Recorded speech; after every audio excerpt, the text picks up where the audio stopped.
पूर्णमदः पूर्णमिदं पूर्णात् पूर्णमुदच्यते पूर्णस्य पूर्णमादाय पूर्णमेवावशिष्यते। ओम शांति शांति शांति। ओम गुरुर्ब्रह्मा गुरुर्विष्णुर्गुरुर्देवो महेश्वरः गुरु साक्षात् परं ब्रह्म तस्मै श्री गुरवे नमः।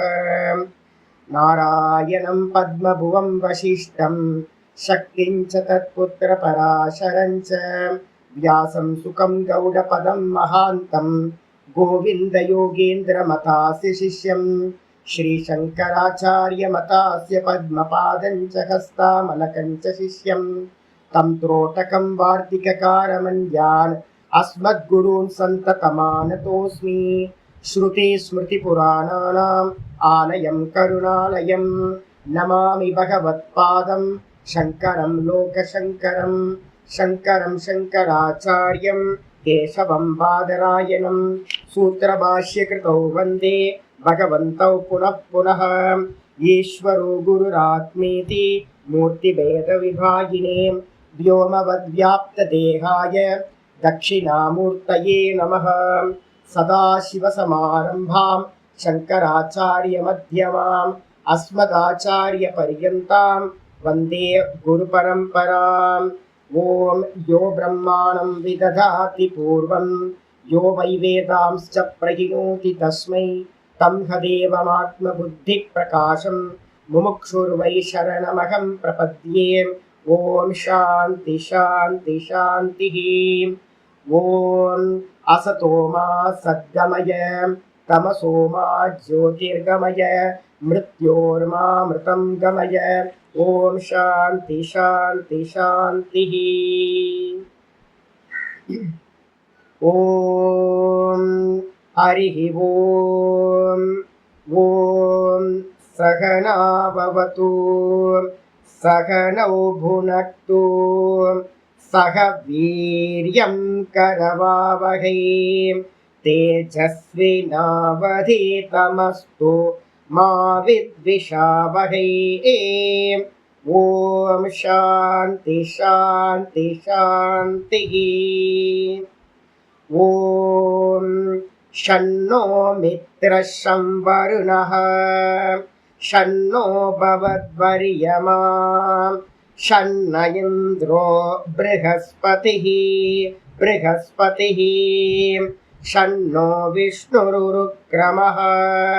नमो ब्रह्मणे नमस्ते वायो त्वमेव प्रत्यक्षं ब्रह्मासि त्वामेव प्रत्यक्षं ब्रह्म वदिष्यामि ऋतं वदिष्यामि सत्यं वदिष्यामि तन्मामवतु तद्वक्तारमवतु अवतु माम् अवतु वक्तारम्। ॐ शान्ति शान्ति शान्तिः। ॐ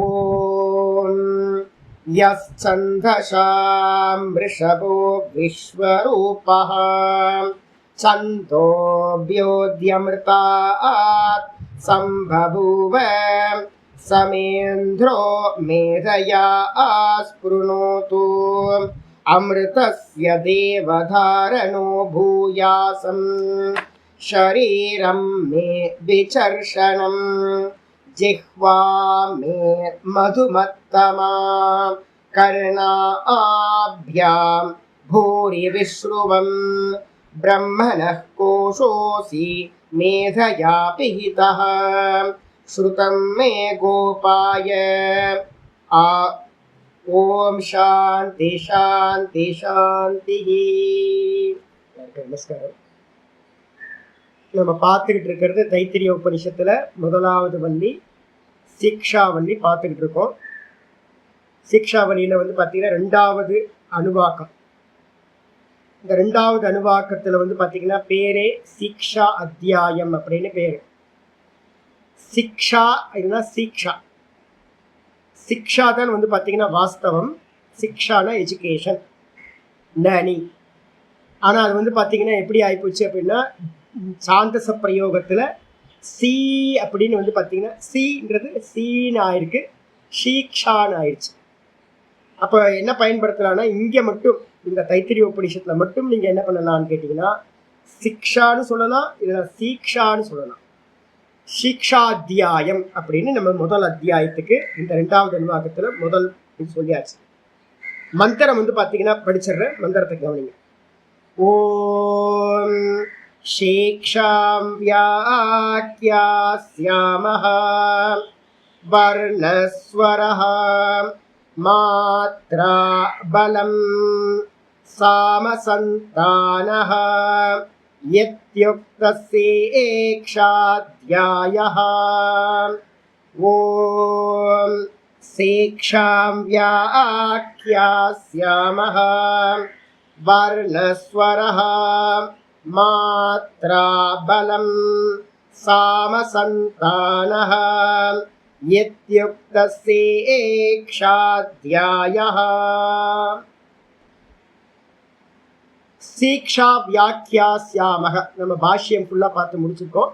நான் ஓரலாக இதை சொல்லிட்டு அடுத்ததுக்கு போகிறேன். சீக்ஷான்றதுக்கு அர்த்தம் வந்து பார்த்தீங்கன்னா சிக்ஷியந்தே அனேன இது சீக்ஷா. இதனால் நம்ம கற்றுக்கிறதுனால, இந்த அத்தியாயத்தில் சொல்லப்பட்ட விஷயங்களை கற்றுக்கிறதுனால இதுக்கு பேர் சீக்ஷான்னு பேர். ஒரு எஜுகேஷனுக்கு பேர் சீக்ஷான்னு பேர். ஏன் அப்படின்னு கேட்டிங்கன்னா இதனால் நம்ம வந்து பார்த்தீங்கன்னா லேர்ன் பண்ணுறோம், அதனால இதுக்கு பேர் சீக்ஷான்னு பேர். இதை நம்ம என்ன பண்ண போகிறோம் அப்படின்னு கேட்டிங்கன்னா எக்ஸ்பிளைன் பண்ண போகிறோம். வியாக்கியாஸ்யாமஹா, வியாக்கியானம் செய்வோமாக.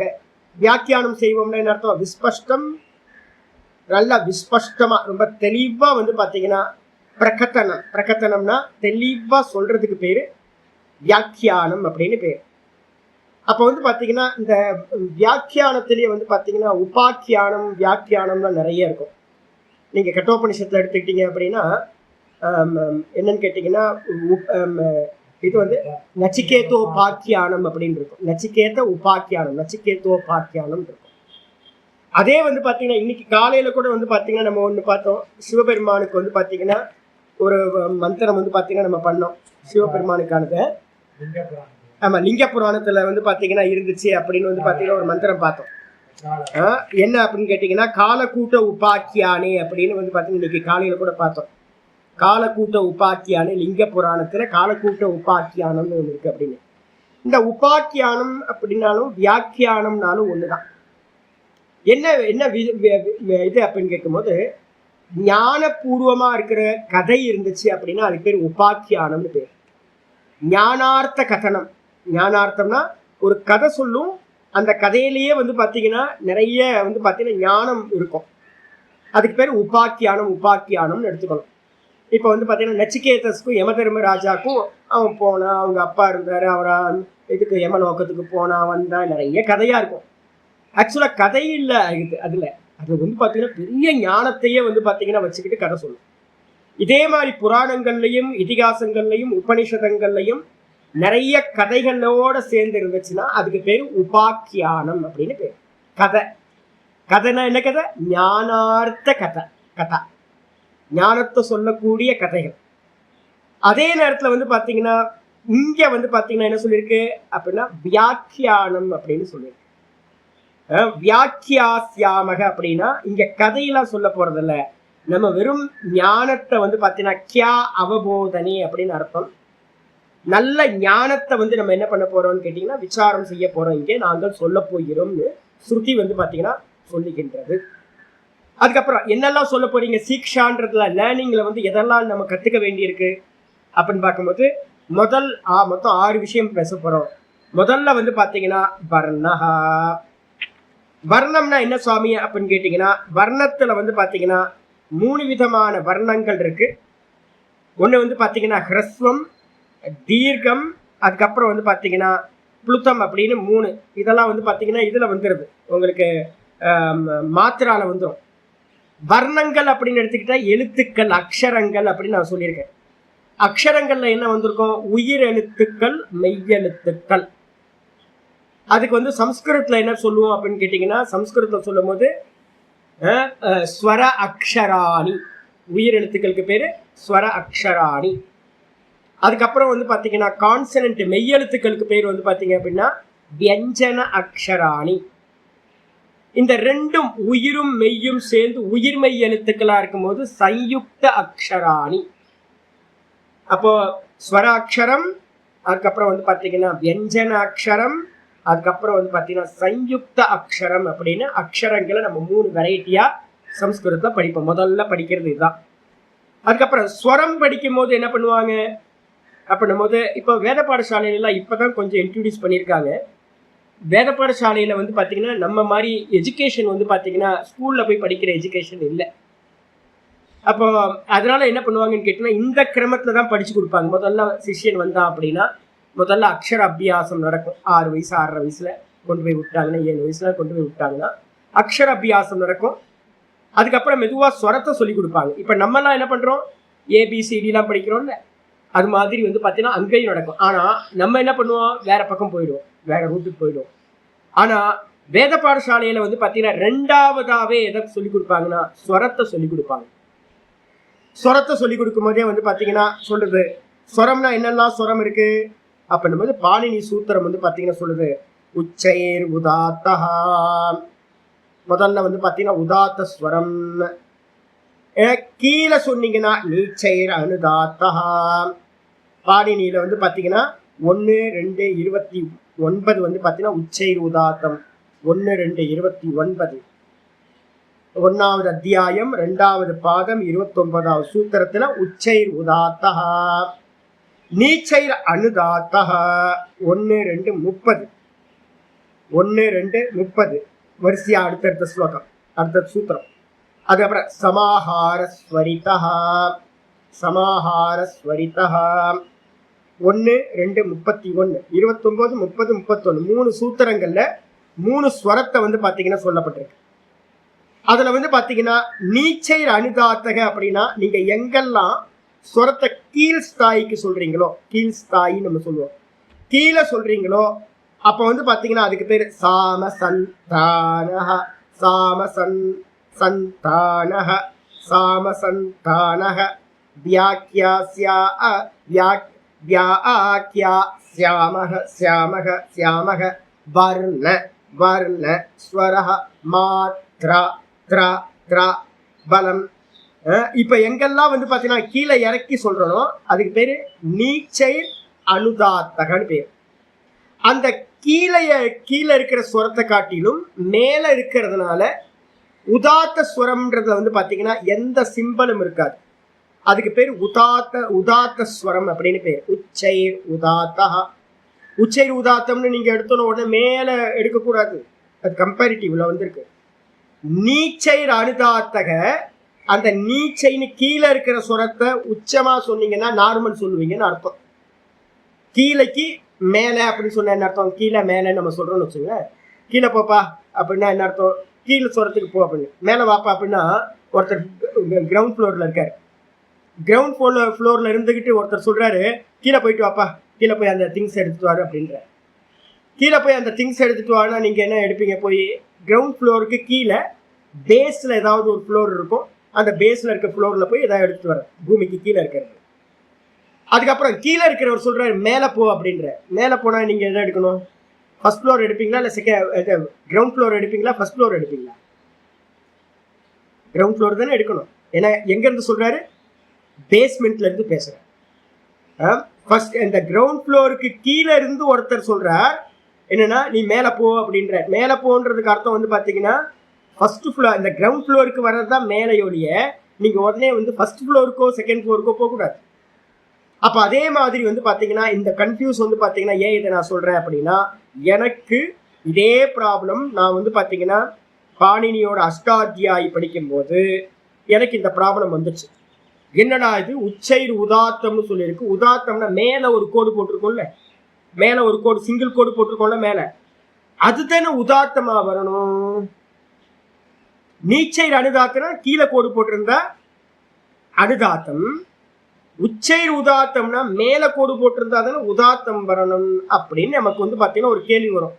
நான் என்ன பண்ணேன் அப்படின்னு கேட்டிங்கன்னா, அந்த சமயத்தில் ஒரு நார்த் இந்தியாவில் இருக்கிற எல்லா பண்டிதர்கள்ட்டையும் போய் இந்த பாணினி சூத்திரத்துல இது மாதிரி சொல்லியிருக்கு, எனக்கு கண்டஸ்தம் இதெல்லாம் வந்து முதல்ல லலித சித்தாந்தம் வந்து சொல்லி கொடுத்துருவாங்க. கண்டஸ்தம் பண்ணதுனால நான் போய் நேரா போய் சூத்திரத்துல இப்படி சொல்லியிருக்கு, பாணினி இப்படி சொல்லியிருக்காரு, இது என்ன அப்படின்னு நிறைய பேர்கிட்ட கேட்டுக்கிட்டு இருந்தேன். யாருக்கும் பதில் தெரியல. அதுக்கப்புறம் நார்த் இந்தியாக்குல இருந்து சவுத் இந்தியாவுக்கு வந்த புதுசுல என்ன பண்ண, வேத பண்டிதர்கள் நிறைய பேர் இருந்தாங்க. எப்படி அது சூத்திரம், ஏன்னா பாணினி சூத்திரம் வந்து பாத்தீங்கன்னா வேதம் படிச்ச சாஸ்திரம் படிச்சவங்களுக்கு வேதம் படிச்சவங்களுக்கு பாணினி சூத்திரம் தெரியல, பாணினி சூத்திரம் படிச்சவங்களுக்கு வேத அத்தியனம் இல்லை. இந்த ரெண்டும் தனித்தனியா பிரிஞ்சு இருக்கிறதுனால என்னன்னு கேட்டீங்கன்னா யார்கிட்ட போய் கேட்டாலும் டேலியே ஆகல. அதுக்கப்புறம் வந்து பாத்தீங்கன்னா என்னோட ஆச்சாரியர்கிட்ட நான் லலித சித்தாந்த கௌமுதி படிக்கல. அதுக்கப்புறம் நீண்ட நாளுக்கு அப்புறம் வந்து பாத்தீங்கன்னா எல்லாத்துக்கையும் கேட்டோம், நம்ம ஆச்சாரியர்கிட்ட கேட்கவே இல்லையே. நான் படிச்சது வேற ஒருத்தர் லலித சித்தாந்த கௌமுதி படிச்சேன், 2 பேர்கிட்ட. அப்ப நான் என்ன பண்ணேன்னு கேட்டீங்கன்னா டேலியே ஆகலையே, யார்கிட்ட கேட்டாலும் தெரிய மாட்டேங்குது. நான் வந்து பாத்தீங்கன்னா ரிஷிகேஷ்ல இருக்கும்போது தயானந்த ஆசிரமத்துல நிறைய பேர் வேத பண்டிதர்கள் நிறைய பேர் வருவாங்க போவாங்க சவுத் இந்தியாவில். வரவங்கள்ட்ட எல்லாம் இதே கேள்வி கேட்பேன். உச்சைர் உதாத்தக நீச்சைர் அனுதாத்தக சமாஹார ஸ்வரித்தக. இப்ப இந்த ஸ்வரத்துப்படி பாத்தீங்கன்னா உச்சை உதாத்தம் மேல கோடு போட்டிருந்தா உதாத்தம், கீழே கோடு போட்டிருந்தீங்கன்னா அனுதாத்தம், கோடு போடாம இருந்தா சமாஹார ஸ்வரித்தம். இப்படித்தானே இருக்கணும். ஆனா நீங்க வந்து பாத்தீங்கன்னா ராமகிருஷ்ண மடத்து புக்குல எல்லாம் பாத்தீங்கன்னா எந்த புக்கில் பார்த்தாலும் உதாத்தம்ன்றது வந்து பாத்தீங்கன்னா கோடு போடாதது உதாத்தம், மேல கோடு போட்டிருந்தா ஸ்வரித்தம், கீழே கோடு போட்டிருந்தா அனுதாத்தம். அப்ப அனுதாத்தத்துல ப்ராப்ளம் இல்லை, கீழே கோடு போட்டிருந்தா அனுதாத்தம். அப்போ எனக்கு பெரிய பிரச்சனை வந்தது, மேல கோடு போட்டிருந்தா தானே உதாத்தம் அப்படின்னு எனக்கு வந்து பாத்தீங்கன்னா இதாயிருக்கு, கோடு போடாததுதான் ஸ்வரித்தமா இருக்கணும் அப்படின்னு எனக்கு பஞ்சு போச்சு. அப்பதான் எங்க ஆச்சாரியிட்ட சொன்ன போது இந்த எக்ஸாம்பிள் தான் அவர் சொன்னார். என்ன அப்படின்னு கேட்டீங்கன்னா கிரவுண்டுக்கு கீழே நம்ம கார் பார்க்கிங்லாம் நிறைய அப்பார்ட்மெண்ட்ல வந்து பாத்தீங்கன்னா கிரவுண்ட் ஃப்ளோருக்கு கீழே வந்து பாத்தீங்கன்னா வச்சிருக்காங்க. அப்ப அந்த கீழே இருந்து ஒருத்தர் வந்து கிரவுண்ட் ஃப்ளோர்ல இருந்து ஒருத்தர் சொல்றார் கீழே போய் அந்த திங்ஸ் எடுத்துட்டு வான்னு சொன்னார்னா நீங்க என்ன பண்ணுவீங்க, கீழே போய் திங்ஸ் எடுத்துட்டு வருவீங்க. அப்ப கீழேனா என்ன அர்த்தம், கிரவுண்ட் ஃப்ளோருக்கு கீழே இருக்கிற இடத்துல. அதே மாதிரி ஒரு சமமா இருக்கிற இடத்துல இருந்து நான் என்ன பண்றேன், கீழே அனுதாத்தம் சொன்னா கீழே கோடு போட்டிருக்கிறது அனுதாத்தம் கீழே. ஆனா கீழே இருந்து ஒருத்தர் சொல்றாரு நீ மேல போன்னு ஒருத்தர் சொல்றாரு அப்படின்னா மேலனா என்ன அர்த்தம் எடுக்கணும், பேஸ்மெண்ட்டுக்கு கீழே இருந்து ஃபர்ஸ்ட் அந்த கிரவுண்ட் ஃப்ளோரை தான் மேலன்னு எடுக்கணும், முடிய ஃபர்ஸ்ட் ஃப்ளோரோ செகண்ட் ஃப்ளோரை எடுக்கக்கூடாது. அப்ப என்ன அர்த்தம், உச்சைர் உதாத்தம் அப்படின்றதுக்கு அர்த்தம் எந்த குறிகளும் சிம்பிள்ஸும் இல்லாம எங்க வந்து பாத்தீங்கன்னா சமமா நம்ம சொல்றோமோ, சீக்ஷாம் ஓம் சீக்ஷாம் வியாக்யா ஸ்யாமஹ, எந்தெந்த இடத்துலலாம் கோடு போடலையோ அந்த கோடு போடாதது தான் வந்து பாத்தீங்கன்னா என்னது கிரவுண்ட் ஃப்ளோரு. கிரவுண்ட் ஃப்ளோர் வந்து பாத்தீங்கன்னா கோடு போடாதது, அதுதான் வந்து பாத்தீங்கன்னா உதாத்த ஸ்வரம். அதுக்கப்புறம் அப்போ மேல கோடு போட்டிருந்தா அந்த மேல கோடு போட்டாதான் ஸ்வரிதம், ஸ்வரித்த ஸ்வரம் வந்து பாத்தீங்கன்னா அதுதான் அப்படின்னு என்னோட ஆச்சரியம் சொன்னார். அப்ப வந்து பாத்தீங்க அப்படின்னா உச்சைர் உதாத்தஹ நீச்சைர் அனுதாத்தஹ சமாஹார ஸ்வரித்தஹ. அதுக்கப்புறம் தீர்க்கஸ்வரம் எது அப்படின்னா ரெண்டு குறி போட்டிருந்துச்சுன்னா தீர்க்கஸ்வரித்தம் அப்படின்னு பேரு அப்படின்னு புரிஞ்சுக்கணும். அப்ப 3 ஸ்வரங்கள், உச்சை உதாத்தம் நீச்சை அனுதாத்தம் சமாஹார ஸ்வரித்தம், அதுக்கப்புறம் தீர்க்கஸ்வரித்தம். அப்ப ஸ்வரித்தம்னா சமாஹாரம் தானே சுவாமி சொல்லப்பட்டிருக்கு அப்படின்னா அங்கேயும் வந்து பாத்தீங்கன்னா ஒரு ட்விஸ்ட் இருக்கு. தீர்க்கஸ்வரித்தத்துல என்ன சொல்லுவோம், வியா வியா வியா சேக்ஷாத் இத்யுக்த சேக்ஷாத்யாயஹ சேக்ஷாத்யாயஹ. அப்ப சே அப்படின்னு அந்த இடத்துல ஒரு ட்விஸ்ட் நம்ம பண்றதுல ஒரு திருவி விடுறோம். அப்ப அது மாதிரி இல்லாம இருக்கிறது எதுவோ அதுக்கு பேர் தான் ஸ்வரித்தம், சமாஹாரமா இருக்கிறது. அப்ப வந்து பாத்தீங்கன்னா என்ன இருக்கு, சாம சாம சந்தானஹ சாம சந்தானஹ சாம, அங்க ட்விஸ்ட் இல்ல, சமாஹாரமா இருக்கு. அதே நேரத்துல வந்து பாத்தீங்கன்னா சே ஒரு திருவுற. அப்போ வந்து பாத்தீங்கன்னா தீர்க்கஸ்வரித்தத்தை ஒப்பிட்டு பார்க்கும்போது அது ஸ்வரித்தம் வந்து பாத்தீங்கன்னா எப்படிப்பட்டதுன்னா ஒரு துள்ளல் மட்டும்தான் இருக்கும். அதுக்கு பேர் சமாஹார ஸ்வரித்தம்னு பேர். அப்ப வந்து பாத்தீங்கன்னா மொத்தம் ஸ்வரம் வந்து பாத்தீங்கன்னா 4 ஸ்வரம், 3 தான் சொல்லுவோம். தீர்க்க ஸ்வரித்தம் வந்து பாத்தீங்கன்னா ஸ்வரித்தத்துக்குள்ளாரையே எக்ஸ்ட்ரா ஃபிட்டிங் சொல்லுவோம். உதாத்தம், அனுதாத்தம், ஸ்வரித்தம். அந்த ஸ்வரித்தத்துக்குள்ளார இன்னொன்னு என்னது தீர்க்க ஸ்வரித்தம். 4 ஸ்வரம். அப்ப வேத பாடசாலையில படிக்கும் போது இதை சொல்லி கொடுத்துருவாங்க. சொல்லி கொடுத்ததுக்கு பிறகு சுவாமி இதுக்கு எல்லாத்துக்கும் மீனிங் இருக்கா அப்படின்னு கேட்டீங்கன்னா ரொம்ப மீனிங் வந்து பாத்தீங்கன்னா ரொம்ப இருக்கு. தைத்திரிய ஆரண்யக்கத்துல வந்து பாத்தீங்க அப்படின்னா ஒரு முக்கியமான கதை வந்து பாத்தீங்கன்னா சொல்லப்படுது. தைத்திரிய ஆரண்யக்கத்துல வந்து பாத்தீங்கன்னா ஒரு கதை இருக்கு. தைத்திரிய சங்கீதா 2, 4, 12 அதுல ஒரு ஸ்லோகமே இருக்கு, மந்திரமே இருக்கு. தைத்திரிய சங்கீதால 2, 4, 12 இது வந்து பாத்தீங்கன்னா ஸ்லோகம். இதுக்கு வந்து பாத்தீங்கன்னா வேற ஒரு இடத்துல ஆரண்யக்கத்துல ஒரு கதை இருக்கு. தைத்திரிய இதுல வந்து சங்கீதால இருக்கிறதுல மந்திரஹீன ஸ்வரதோ வர்ணதோ வா மித்யா பிரயுக்தன கமர்த்தமாக ஒரு ஸ்லோகம் இருக்கு. நம்ம இதுல வந்து பாத்தீங்கன்னா போட்டு விடுறோம், குரூப்ல வந்து பாத்தீங்கன்னா அது வந்துடும் உங்களுக்கு. மந்திரஹீனஹ ஸ்வரதோ வர்ணதோ வா, மந்திரம் இல்லாமல் ஸ்வரம் இல்லாமல் வர்ணங்களை வந்து பாத்தீங்கன்னா உச்சரிக்கிறது சரியா உச்சரிப்பு இல்லாமல் எதெல்லாம் சொல்லப்படுதோ ஸ்வரம் இல்லாமல் வர்ணங்களை சரியா உச்சரிக்காம மந்திரத்தை சொன்னீங்கன்னா அது ஹீன மந்திரம் ஆயிடும், மந்திரம் இல்லாமல் போய்விடும். அது மித்யா பிரயுக்தோ ந தமர்த்தமாக. அப்ப என்ன ஆகும்னு கேட்டீங்கன்னா அது பொய்யா பிரயோகிக்கப்பட்ட மந்திரமாக ஆகிவிடும். அந்த பொய்யா பிரயோகிக்கப்பட்ட மந்திரத்துக்கு அர்த்தம் இல்லை. பொய்யா பிரயோகிக்கிறதுனா என்ன அர்த்தம்? மந்திரமும் ஸ்வரமும், மந்திரம்னாவே அதுல ஸ்வரம் இருக்கணும், வர்ணம் சரியா இருக்கணும், உச்சரிப்பு நல்லா இருக்கணும். அப்ப வர்ண உச்சரிப்பும் ஸ்வரத்தோட உச்சரிப்பும் சரியா இல்லாத மந்திரம் பொய்யாக உச்சரிக்கப்பட்ட மந்திரமாகும். அதற்கு அர்த்தம் இல்லை. அது என்ன பண்ணும்?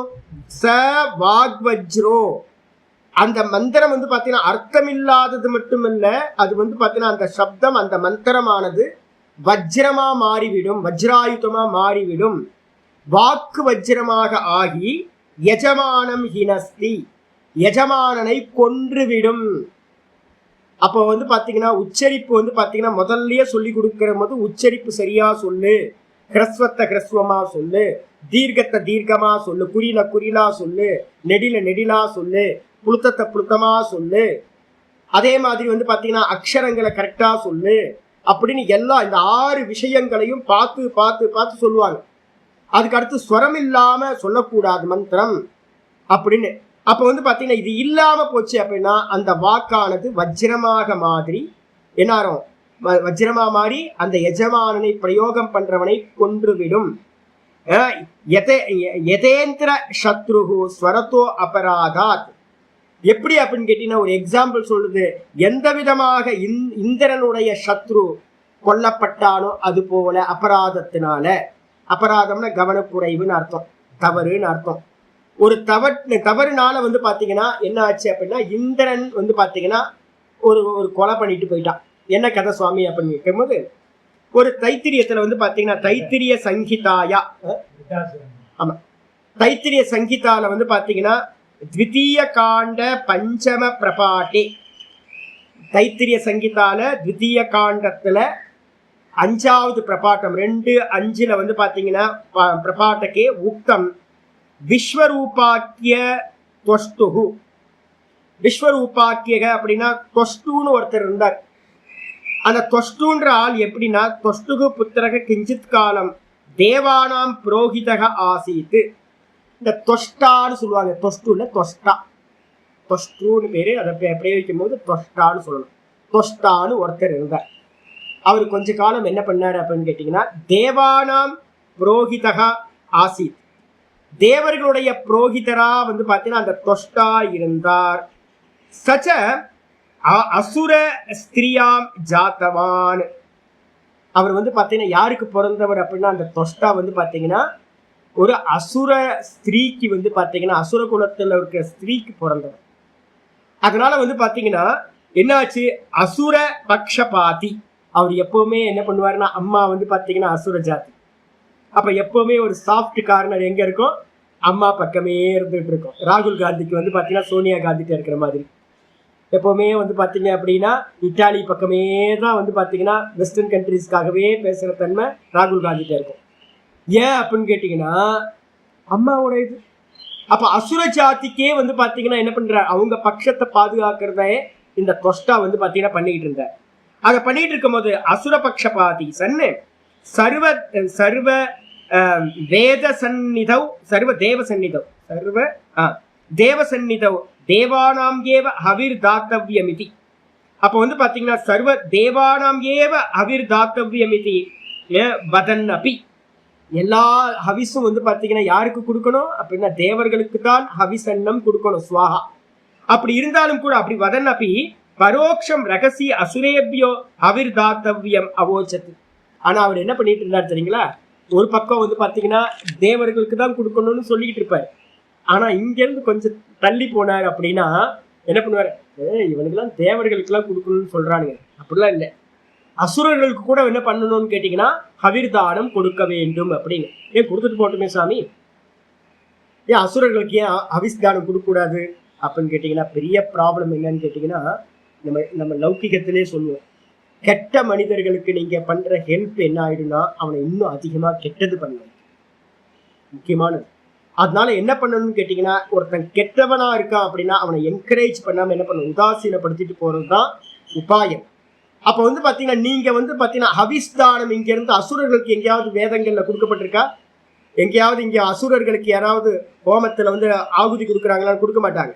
ஏன் அப்படின்னு கேட்டீங்கன்னா இந்த ஆகுதி வந்து பாத்தீங்கன்னா மேல இருக்கிற தேவர்களை வந்து பாத்தீங்கன்னா பலப்படுத்திக்கிட்டே போகும்.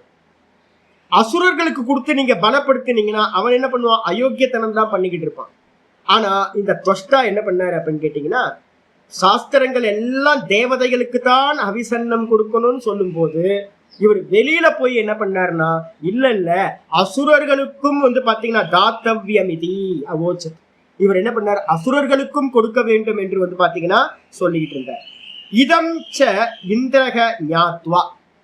உடனே வந்து பாத்தீங்கன்னா இந்திரனுக்கு இது தெரிஞ்சது, ஐயையோ இவன் தப்பா சொல்லிட்டு இருக்கான், நமக்காக வந்து தொஷ்டாவா புரோகிதரா இருந்துகிட்டு நம்மள்கிட்டயே பணம் வாங்கிக்கிட்டு நமக்கே புரோகிதரா இருந்துக்கிட்டு நம்மள்கிட்டயே வந்து பாத்தீங்கன்னா எல்லா காரியத்தையும் பண்ணிக்கிட்டு யாருக்கு பட்சம் போய் பேசிக்கிட்டு இருக்கான், அசுர பட்சத்துல இருந்து பேசிக்கிட்டு இருக்கானே அப்படின்னு இந்திரன் வந்து பாத்தீங்கன்னா இதை தெரிஞ்சு என்ன பண்ணாருன்னா தம் ஜகான அந்த புரோகிதரை வந்து பாத்தீங்கன்னா என்ன பண்ண கொன்றெடுத்தார். கொஸ்டாவோட பையன் செத்து போனா, முடிஞ்சு போச்சு. கொஸ்டாவோட பையன் இறந்து போனான். இறந்து போன மாத்திரத்துல தொஷ்டாத்து ஸ்வபுத்திர காத்தாத் ரோஷிதா. உடனே தொஷ்டாக்கு வந்து தெரிஞ்சு போச்சு, ஐயையோ நம்மளோட பையனை இந்திரன் கொன்னுட்டான். அப்ப தன்னோட பையனை வந்து புரோகிதரா இருந்த பையனை கொன்னுட்டான் அப்படின்னு எவ்வளவு கோபம் வரும். இந்திரன் மேல வந்து பாத்தீங்கன்னா மிகப்பெரிய கோபத்தை தொஷ்டா அடைந்தார். பையன் போயிட்டான், அப்ப வந்து கோபம் வந்துருச்சு. கோபம் வந்த மாத்திரத்துல அத்திர வந்து பாத்தீங்கன்னா ரோஷிதக இந்திரகாத்தகம் புத்திரம் அபிலஷன்.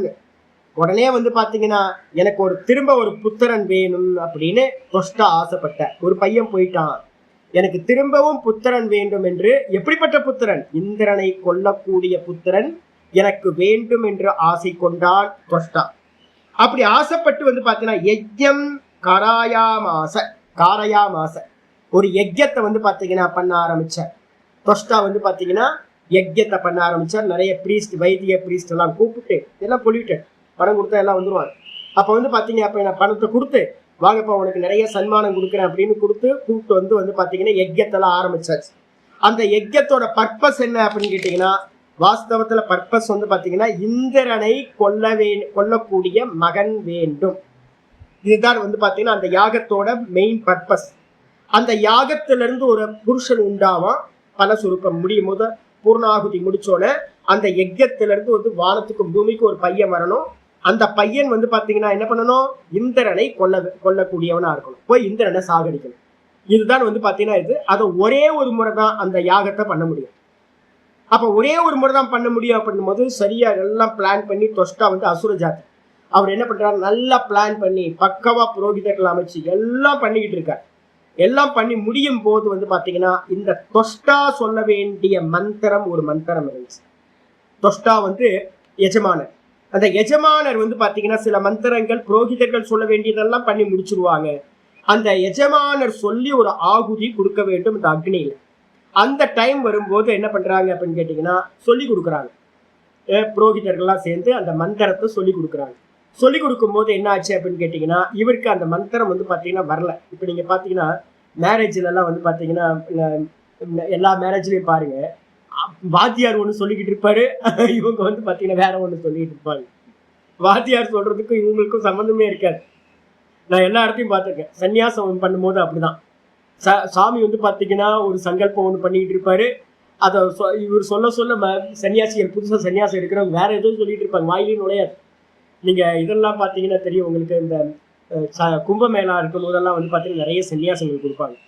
பாத்தீங்கன்னா ஒரு 100 பேர் 500 பேர் 1000 பேருக்குலாம் சன்னியாசம் கொடுப்பாங்க. இங்க சுவாமி வந்து பாத்தீங்கன்னா சன்னியாசம் கொடுக்குற குரு கூட இருக்கிற பிரீஸ்ட் வந்து பாத்தீங்கன்னா ஒரு மூலையில இருப்பாங்க. இவங்க மைக்க வச்சுக்கிட்டு வந்து பாத்தீங்கன்னா சொல்லுவாங்க. சொல்லும் போது இந்த மந்திரத்தோட உச்சாரணம் எதுவுமே தெரியாம, ஸ்வரமும் தெரியாம தப்பு தப்பா வந்து பாத்தீங்கன்னா எங்கெங்கயோ எதோ சொல்லிக்கிட்டு இருப்பாங்க, சன்னியாசம் எடுத்துப்பாங்க. நீங்க மேரேஜ் போய் பாருங்க, மேரேஜ் போய் உட்காந்து பொறுமையா உட்காந்து பாருங்க. வாத்தியார் என்ன சொல்றாரோ அது அப்படியே வந்து பாத்தீங்கன்னா இந்த பதிப்பத்தினி சொல்லுவாங்களான்னு கேட்டா இருக்க மாட்டாங்க. அப்பா அம்மா வந்து பாத்தீங்கன்னா கன்னிகாதானம் பண்ணி கொடுக்கும் போது அவங்க மந்திரங்கள் கரெக்டா பிரயோகப்படுத்துறாங்கன்னு பாத்தீங்கன்னா பண்ண மாட்டாங்க. இதே மாதிரி தான். ஏன் பிராக்டிஸ் இல்லை. அப்ப பிராக்டிஸ் இல்லாத காரணத்தினால தொஷ்டாவும் கூட என்ன பண்ணா அப்படின்னு கேட்டீங்கன்னா அந்த மந்திரத்தை வாத்தியார் சொல்லி கொடுக்கிறார். ரித்விக்கு சொல்லி கொடுக்கும் போது இவர் என்ன பண்றாரு அப்படின்னா மந்திரம் என்ன மந்திரம் வந்து வரணும் அப்படின்னு கேட்டீங்கன்னா இந்திர சத்ருர் வர்தஸ்வ, இந்திர இந்திர சத்ருர் வர்தஸ்வ அப்படின்னு மந்திரம். இந்திர சத்ருர் சத்ருர் வர்தஸ்வ வர்தஸ்வ அப்படின்னு மந்திரம். இந்த மந்திரத்தை சொல்றதுக்கு வந்து பாத்தீங்கன்னா ஸ்வரம் இருக்கு. இந்திர சத்ருர் சத்ருர் சத்ரு சத்ரு சத்ரு மேல இரு கீழே. அதுக்கப்புறம் வந்து பாத்தீங்கன்னா வர்த த மேல வர்தஸ்வ இப்படி இருக்கணும். உதாத்தம் அனுதாத்தம் வந்து பாத்தீங்கன்னா ஸ்வரித்தம் இந்த பேதம் இருக்கணும். இவர் என்ன பண்ணிட்டாரு அப்படின்னு கேட்டீங்கன்னா அந்த பிரயோகம் தெரியாம என்ன பண்ணார் அப்படின்னு கேட்டீங்கன்னா மாத்தி இந்திர சத்ருர் வர்தஸ்வ அப்படின்ட்டு என்னன்னு கேட்டீங்கன்னா இந்திர மேல தூக்கிட்டார். இந்திர வந்து பாத்தீங்கன்னா உதாத்தமா இருக்கணும், ஸ்வரித்தமாக்கிட்டார். அதுக்கப்புறம் இந்திர சத்ரு சத்ருர் அப்படி இருக்கணும். சத்ருர் இல்லாம இந்திர சத்ருர் சத்ருர் கீழே இறக்கிட்டார். அதுக்கப்புறம் வர்தஸ்வ வர்தஸ்வ அப்படின்னு வர்தா வந்து மேல இருக்கணும். அந்த வர்தஸ்வன்னு வராம வர்தஸ்வன்னு கீழே அனுதாத்மா சொல்லிட்டார். அப்படி சொன்ன மாத்திரத்துல வந்து பாத்தீங்கன்னா அதுல வந்து பாத்தீங்கன்னா ஸ்வரத்துல வந்து காம்பவுண்ட் வேற இது இருக்கு, சமாசம் இருக்கு. ஸ்வரத்துக்கெல்லாம் வந்து பாத்தீங்கன்னா என்னன்னா தத்புருஷ சமாசம் வர வேண்டிய இடத்துல பகுவிரீகி சமாசம் வந்து விட்டது. இந்திரனை கொல்லக்கூடிய மகன் வேண்டும் என்ற அர்த்தம் வரத்துக்கு பதிலா இந்திரனால் கொல்லக்கூடிய மகன் வேண்டும் அப்படின்னு ஆயிடுச்சு. ஸ்வரத்தை மாத்தி போட்டா அர்த்தம் மாறிவிடும், சமாசம் மாறிவிடும். அப்ப அதனால என்ன ஆச்சு அப்படின்னு கேட்டீங்கன்னா அந்த யாகத்துல இருந்து வந்து பாத்தீங்கன்னா பூர்ணாகுதி கொடுத்து முடிச்சோன ஒரு பெரிய அசுரன் வந்து பாத்தீங்கன்னா தோன்றினா. அசுரகுல ஜாதி தான் தொஷ்டா அசுரன், அவங்களோட ஜாத்தியா இருக்கக்கூடிய பையனும் அசுரன். ஒரு பெரிய அசுரன் வந்து பாத்தீங்கன்னா உண்டானான். உண்டான மாத்திரத்துல இந்திரன் வந்து பாத்தீங்கன்னா ஐராவதத்துல வந்து பாத்தீங்கன்னா நேரா வந்தார். தன்னோட கையில இருக்கக்கூடிய வஜ்ராயுதத்தை அந்த அசுரனை நோக்கி பிரயோகம் பண்ணி வெட்டி அங்கேயே கொண்டு போட்டு போயிட்டார். அந்த அந்த பிறந்த அந்த பையனுக்கு பேர் என்ன பேர்? அக்னியில இருந்து வந்தவனுக்கு பேரு விருத்ரகான்னு பேர். விருத்தாசுரன் அப்படின்னு அவருக்கு பேர். விருத்ரக அப்படின்னா என்ன அர்த்தம் அப்படின்னு கேட்டீங்கன்னா வேஸ்ட்னு அர்த்தம், வேற எதுவும் இல்லை. எதுக்கு பிறந்தானே தெரியல, வந்தான் பிறந்தான் அக்னியில இருந்து செத்து போயிட்டான், அவ்வளவுதான். என்ன பர்பஸோ அந்த பர்பஸ் வந்து பாத்தீங்கன்னா பூர்த்தி ஆகாமல் போகிவிட்டது. இதைதான் வந்து பாத்தீங்கன்னா சொல்லுவோம். அப்போ ஒரு மந்திரம் சொல்லும் போது வந்து பாத்தீங்கன்னா என்ன பண்ணக்கூடாது அப்படின்னா ஸ்வரத்தை வந்து பாத்தீங்கன்னா தப்பா பிரயோகம் பண்ணக்கூடாது. உதாத்தத்தை உதாத்தமா, சொரித்தத்தை சொரித்தமா, அனுதாத்தத்தை அனுதாத்தமா, தீர்க்க சொரித்தத்தை தீர்க்க சொரித்தமா பார்த்து உச்சரிக்கணும். இது வந்து பாத்தீங்கன்னா வேத பாடசாலையில முதல்ல சொல்லி கொடுத்துருவாங்க. ஆயிடுச்சா? அப்ப வர்ணம், வர்ணம்னா அக்ஷரம், அதுக்கப்புறம் 2வது ஸ்வரம், 3வது வந்து பாத்தீங்கன்னா என்ன சுவாமி?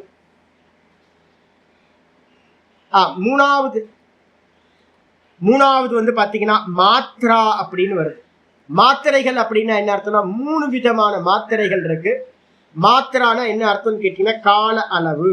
அதுக்கு பேர் வந்து பாத்தீங்கன்னா மாத்திரான்னு பேர். ஒரு எழுத்தை உச்சரிக்கக்கூடிய கால அளவுக்கு பேரு மாத்திரை அப்படின்னு பேர். ஹ்ரஸ்வம் அப்படின்றது ஒரு மாத்திரை அளவு உள்ளது ஹ்ரஸ்வம். அதுக்கு பேரு தமிழ்ல குறில் அப்படின்னு நம்ம சொல்லுவோம். அ இ உ ரு இதெல்லாம் வந்து பாத்தீங்கன்னா ஒரு மாத்திரை அளவு உள்ளதா இருக்கும். இதுக்கு பேர் வந்து பாத்தீங்க அப்படின்னா ஹ்ரஸ்வ மாத்திரை, ஹ்ரஸ்வ அக்ஷரம் அப்படின்னு பேரு. இந்த ஹ்ரஸ்வத்துல வந்து பாத்தீங்க அப்படின்னா என்னெல்லாம் இருக்கும்? ஹ்ரஸ்வத்துல வந்து பாத்தீங்கன்னா என்னெல்லாம் இருக்கும்? ஆ இ உ ரு ரு இது 3 வந்து பாத்தீங்க அப்படின்னா மொத்தம் ஆ இ உ ரு ரு இது வந்து பாத்தீங்கன்னா ஹ்ரஸ்வம். இதே வந்து பாத்தீங்கன்னா ரெண்டாவது வந்து பாத்தீங்கன்னா தீர்க்கம் அப்படின்னு பேரு, நெடில். அதுல வந்து பாத்தீங்கன்னா ஆ இ உ ரு ரு ஏ ஓ ரு வராது. ஆ இ உ ரு ஏ ஓ ஐ ஔ அப்படின்றது வந்து பாத்தீங்கன்னா ஆ இ உ ரு ஏ ஐ ஓ ஔ மொத்தம் 8 அக்ஷரம் வந்து பாத்தீங்க அப்படின்னா தீர்க்கத்துல வந்துடும். ஹ்ரஸ்வத்துல ஆ இ உ ரு ரு மொத்தம் 5 ஹ்ரஸ்வ எழுத்து, 8 வந்து பாத்தீங்கன்னா தீர்க்க அக்ஷரம் அப்படின்னு பேர். இதுக்கப்புறம் வந்து பாத்தீங்கன்னா புளுத்தம் வந்து என்னெல்லாம் புளுத்தத்துல யூஸ் பண்ணலாம்? புளுத்தம்னா 3 மாத்திரை அளவு. 1 மாத்திரை ஹ்ரஸ்வம், 2 மாத்திரை தீர்க்கம், 3 மாத்திரை வந்து பாத்தீங்கன்னா 3 மாத்திரையும் 3 மாத்திரைக்கு மேலையும் இருந்துச்சு அப்படின்னா அதுக்கு பேரு புளுத்தம் அப்படின்னு பேர். 3 விதமான மாத்திரைகள் பிரயோகப்படுத்தும். புளுத்தத்துல எதெல்லாம் யூஸ் பண்ணுவோம் அப்படின்னா ஆவை வந்து பாத்தீங்கன்னா புளுத்தமா யூஸ் பண்ணீங்கன்னா ஆன்னு சொல்லலாம், ஈன்னு சொல்லலாம், ஊன்னு சொல்லலாம், அதுக்கப்புறம் ருன்னு சொல்லலாம், ருன்னு சொல்லலாம், ஏ அப்படின்னு சொல்லலாம், ஓ அப்படின்னு சொல்லலாம், ஐ அப்படின்னு சொல்லலாம், ஔன்னு சொல்லலாம். அப்ப ஆ இ உ ரு ரு ஏ ஓ ஐ ஔ மொத்தம் 9 அக்ஷரங்கள் வந்து பாத்தீங்க அப்படின்னா புளுத்தத்துல பயன்படுத்தக்கூடியது. லென்த் பண்றதை வச்சுதான் உங்களுக்கு வந்து பாத்தீங்கன்னா எழுத்துக்களோட டிஃபரன்ஸ் வந்துருது. சரி, மாத்திரான்னு சொல்றீங்களா சுவாமி, மாத்திரைனா என்ன சுவாமி அப்படின்னு கேட்டீங்கன்னா அதுக்கும் வந்து பாத்தீங்கன்னா ஒரு ஒரு இதுல வந்து பாத்தீங்கன்னா சொல்றோம் ஸ்வஜானுமண்டல பாணினா. இதுல வந்து பாத்தீங்கன்னா பாடசாலை எல்லாம் முன்னாடி வந்து பாத்தீங்கன்னா நீங்க வத்திராயிருப்பு இது மாதிரி இடத்துக்குலாம் போனீங்கன்னா இன்னும் வத்திராயிருப்பு போனால் சூப்பரா இருக்கும். ஞாபகம் விருதுநகர் மாவட்டத்துல வந்து பாத்தீங்கன்னா நம்ம என்னது சதுரகிரி மலைக்கு கீழே வந்து பாத்தீங்கன்னா ஒரு அருமையான வில்லேஜ் ஒன்று வத்திராயிருப்பு. வத்திராயிருப்புல வந்து நான் வந்து ஒரு நாள் தங்கினேன், போய் பாடசாலையில போய் தங்கினேன். எப்படி இருக்குதுங்க, ஐயோ எக்ஸலண்ட். ஆளே இல்லை, நான் மட்டும்தான் போயிருந்தேன், ஒரு ஆள் இல்லை. எல்லாம் அந்த அக்ரஹாரத்தை காலி பண்ணிட்டு எல்லாம் அமெரிக்கா போய் செட்டில் ஆயிட்டாங்க. அப்போ வந்து பாத்தீங்கன்னா என்ன பண்ணுவாங்கன்னு கேட்டீங்கன்னா வாத்தியார் உட்கார்றதுக்கு எப்படி இருக்கு இடம்னா திண்ணை. முன்னாடிலாம் வந்து பாத்தீங்கன்னா திண்ணையில உட்கார்ந்துக்கிட்டு காலை வந்து பாத்தீங்கன்னா மடிச்சு வச்சுக்கிட்டு பசங்க எல்லாம் கீழே உட்கார்ந்துருப்பாங்க. ஆச்சாரியர் வந்து பாத்தீங்கன்னா கீழே உட்கார்ந்துக்கிட்டு என்ன பண்ணுவாருன்னா ஒத்த காலுக்கு மேல ஒத்த கால், நீங்க பாடம் படிச்ச பழைய ஆட்கள்லாம் பாத்தீங்கன்னா தெரியும், கீழே ஒரு கால் போட்டிருப்பாங்க, மேல ஒரு காலை போட்டிருப்பாங்க. இப்படி போட்டுட்டு இப்படி உட்கார்ந்துருப்பாங்க. இப்படி உட்கார்ந்துக்கிட்டு மேல அங்கவஸ்திரத்தை போட்டு காலை முட்டியை தடவிக்கிட்டே இருப்பாங்க. தெரியுங்களா, நம்மளுடைய காலோட முட்டி இருக்குல்ல, அதை நம்ம பெரியவங்கலாம் அதுதான் உட்காந்துக்கும் போது ஃப்ரீயா உட்காந்துக்கும் போது இந்த முட்டியை தடவிக்கிட்டே இருப்பாங்க. என்ன இந்த முட்டியை எதுக்கு தடவுறா, எங்கேயோ இது அபியாசம் இருந்திருக்கணுமே. நான் ரொம்ப நாளும் யோசிச்சேன். யாரு உட்கார்ந்தாலும் வந்து பாத்தீங்கன்னா இப்படி மேல கால் மேல காலை போட்டுக்கிட்டு அந்த முட்டியை வந்து இந்த கையால முட்டியை வந்து தடவிக்கிட்டே இருப்பாங்க. இப்படி இப்படி இப்படி தடவிக்கிட்டே இருப்பாங்க. இது எங்கேயோ எரர் நடந்திருக்கு, ஏதோ அபியாசம். வாஸ்தவத்தை என்னன்னா ஸ்வஜானுமண்டல பாணினா தன்னோட காலோட முஷ்டிய தன்னுடைய கைகளால் ஒரு சுத்து வந்தீங்க அப்படின்னா, இப்படி சுத்தி வந்தீங்கன்னா காலை பிடிச்சி ஒரு அந்த முட்டியை வந்து ஒரு தடவுனீங்கன்னா என்ன காலம் இருக்குமோ ஒரு தடவுறதுக்கு அந்த பராமிருஷ்ய சோட்டிகாவ சின்ன காலக மாத்ரா, அதாவது தன்னுடைய கைகளால் தன்னுடைய காலோட முஷ்டிய தன்னோட கையால பராமரிஷிய தொட்டு இப்படி தடவி இப்படி ஒரு இது பண்ணீங்கன்னா, ஒண்ணு தடவுனா ஒரு சுத்தி தடவுனீங்கன்னா இருக்கிற காலம், இல்ல அப்படின்னா இந்த அளவு சோட்டிக்கா அப்படின்றதுக்கு அர்த்தம் வந்து பார்த்தீங்கன்னா கையை வந்து பார்த்தீங்கன்னா இது பண்ணுவோம்ல, இதுக்கு பேர் என்னது, இதுக்கு பேர் சிட்டிகை, சொடுக்கு. சொடுக்கு. இந்த சொடுக்கு போடுற டைம் அப்ப நம்ம சொல்றோம்ல, இதுதான் அ அ அ இதான் வந்து பார்த்தீங்கன்னா ஒரு மாத்திரை. ஆனா என்ன ஆயிடும், 2 மாத்திரை ஆயிடும். இப்போ ஒரு அளவு கையில சொடுக்கு போடுறது இல்லை அப்படின்னா காலை வந்து பார்த்தீங்கன்னா அந்த கையால அந்த காலோட முக்கிய ஒரு வாட்டி தடவுறது. இந்த அளவு தான் வந்து பார்த்தீங்கன்னா ஒரு மாத்திரை அளவு என்று சொல்லப்படுகிறது. சொல்லியாச்சு. இதுக்கப்புறம் வந்து பார்த்தீங்க அப்படின்னா இதுலேயும் தப்பு நடக்கும். இதுலேயும் வந்து பார்த்தீங்கன்னா நான் வந்து பாடம் படிக்கும்போது என்ன ஆச்சுன்னு கேட்டிங்கன்னா, சாமி இது என்ன சாமி தப்பாக இருக்கு சாமி ஏன்னு கேட்டிங்கன்னா, அங்கே வந்து பார்த்தீங்கன்னா வா இல்லை அர்த்தம் எடுக்கும்போது கையால என்னோட சொல்லி கொடுக்குற 2 டீச்சர்கிட்ட நான் படித்தேன். எனக்கு சித்தாந்தம் படிக்கும்போது என்ன ஆச்சு அப்படின்னு கேட்டிங்கன்னா, கையால முட்டிய ஒரு வாட்டி சுற்றி அதுக்கப்புறம் ஒரு சுட்டிக்கை போட்டிங்க, ஒரு சொடக்கு போட்டிங்கன்னா இருக்கிற காலம் ஒரு மாத்திரைன்னு வருது. எனக்கு ஒரு பாடசாலை எனக்கு ஒரு டீச்சர் வந்து பார்த்தீங்கன்னா லலித் சித்தாந்த கம்பெனி எடுத்தேன். அவர் எடுத்தோடனே வந்து பார்த்தீங்கன்னா எனக்கு டேலி ஆகலை சாமி. அவர் வேதம் படிக்கல, எங்கேயோ வேத பாடம் எங்கேயோ போய் படிச்சுக்கலாம். அது இல்லாமல் வந்து பார்த்தீங்கன்னா நார்த் இந்தியாவில் இருக்க ஸ்வரம்லாம் வேற. நான் எடுத்தோடனே மற்றவங்கெல்லாம் கேட்டுக்கிட்டாங்க. நான் சொன்னேன், சாமி நீங்கள் சொல்கிறது தப்பு சாமி.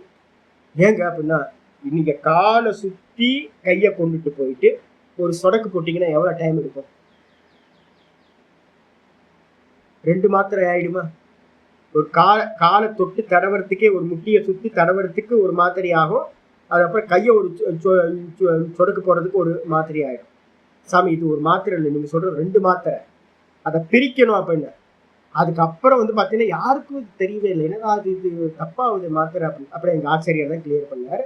என்ன அப்படின்னு கேட்டிங்கன்னா, கையை வந்து பார்த்தீங்கன்னா நம்ம முட்டியை தடவுற ஒரு காலம், இல்லை அப்படின்னா சொடக்கு வைக்கிறது ஒரு காலம். இவ்வளவுதான் மாத்திரை, ஒரு மாத்திரை அப்படின்னு.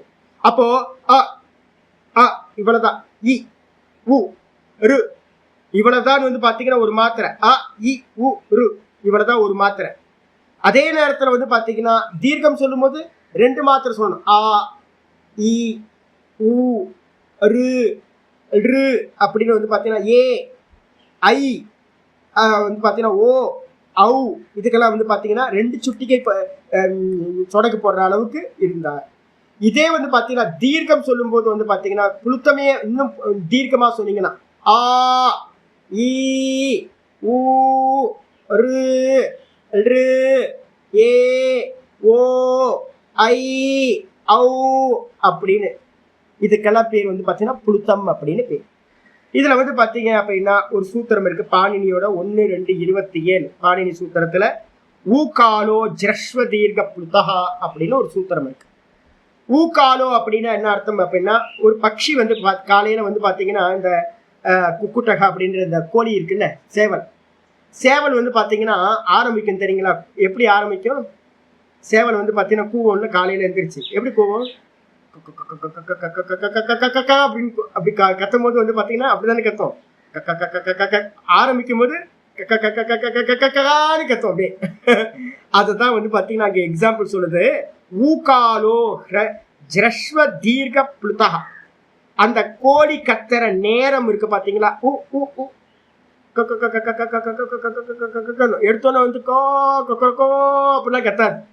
இந்த கொக்கரக்கோன்னு கத்துறதுக்கு முன்னாடி இருக்கிற அளவு பார்த்தீங்கன்னா கிளியரா தெரியும். ஒரு மாத்திரை அளவு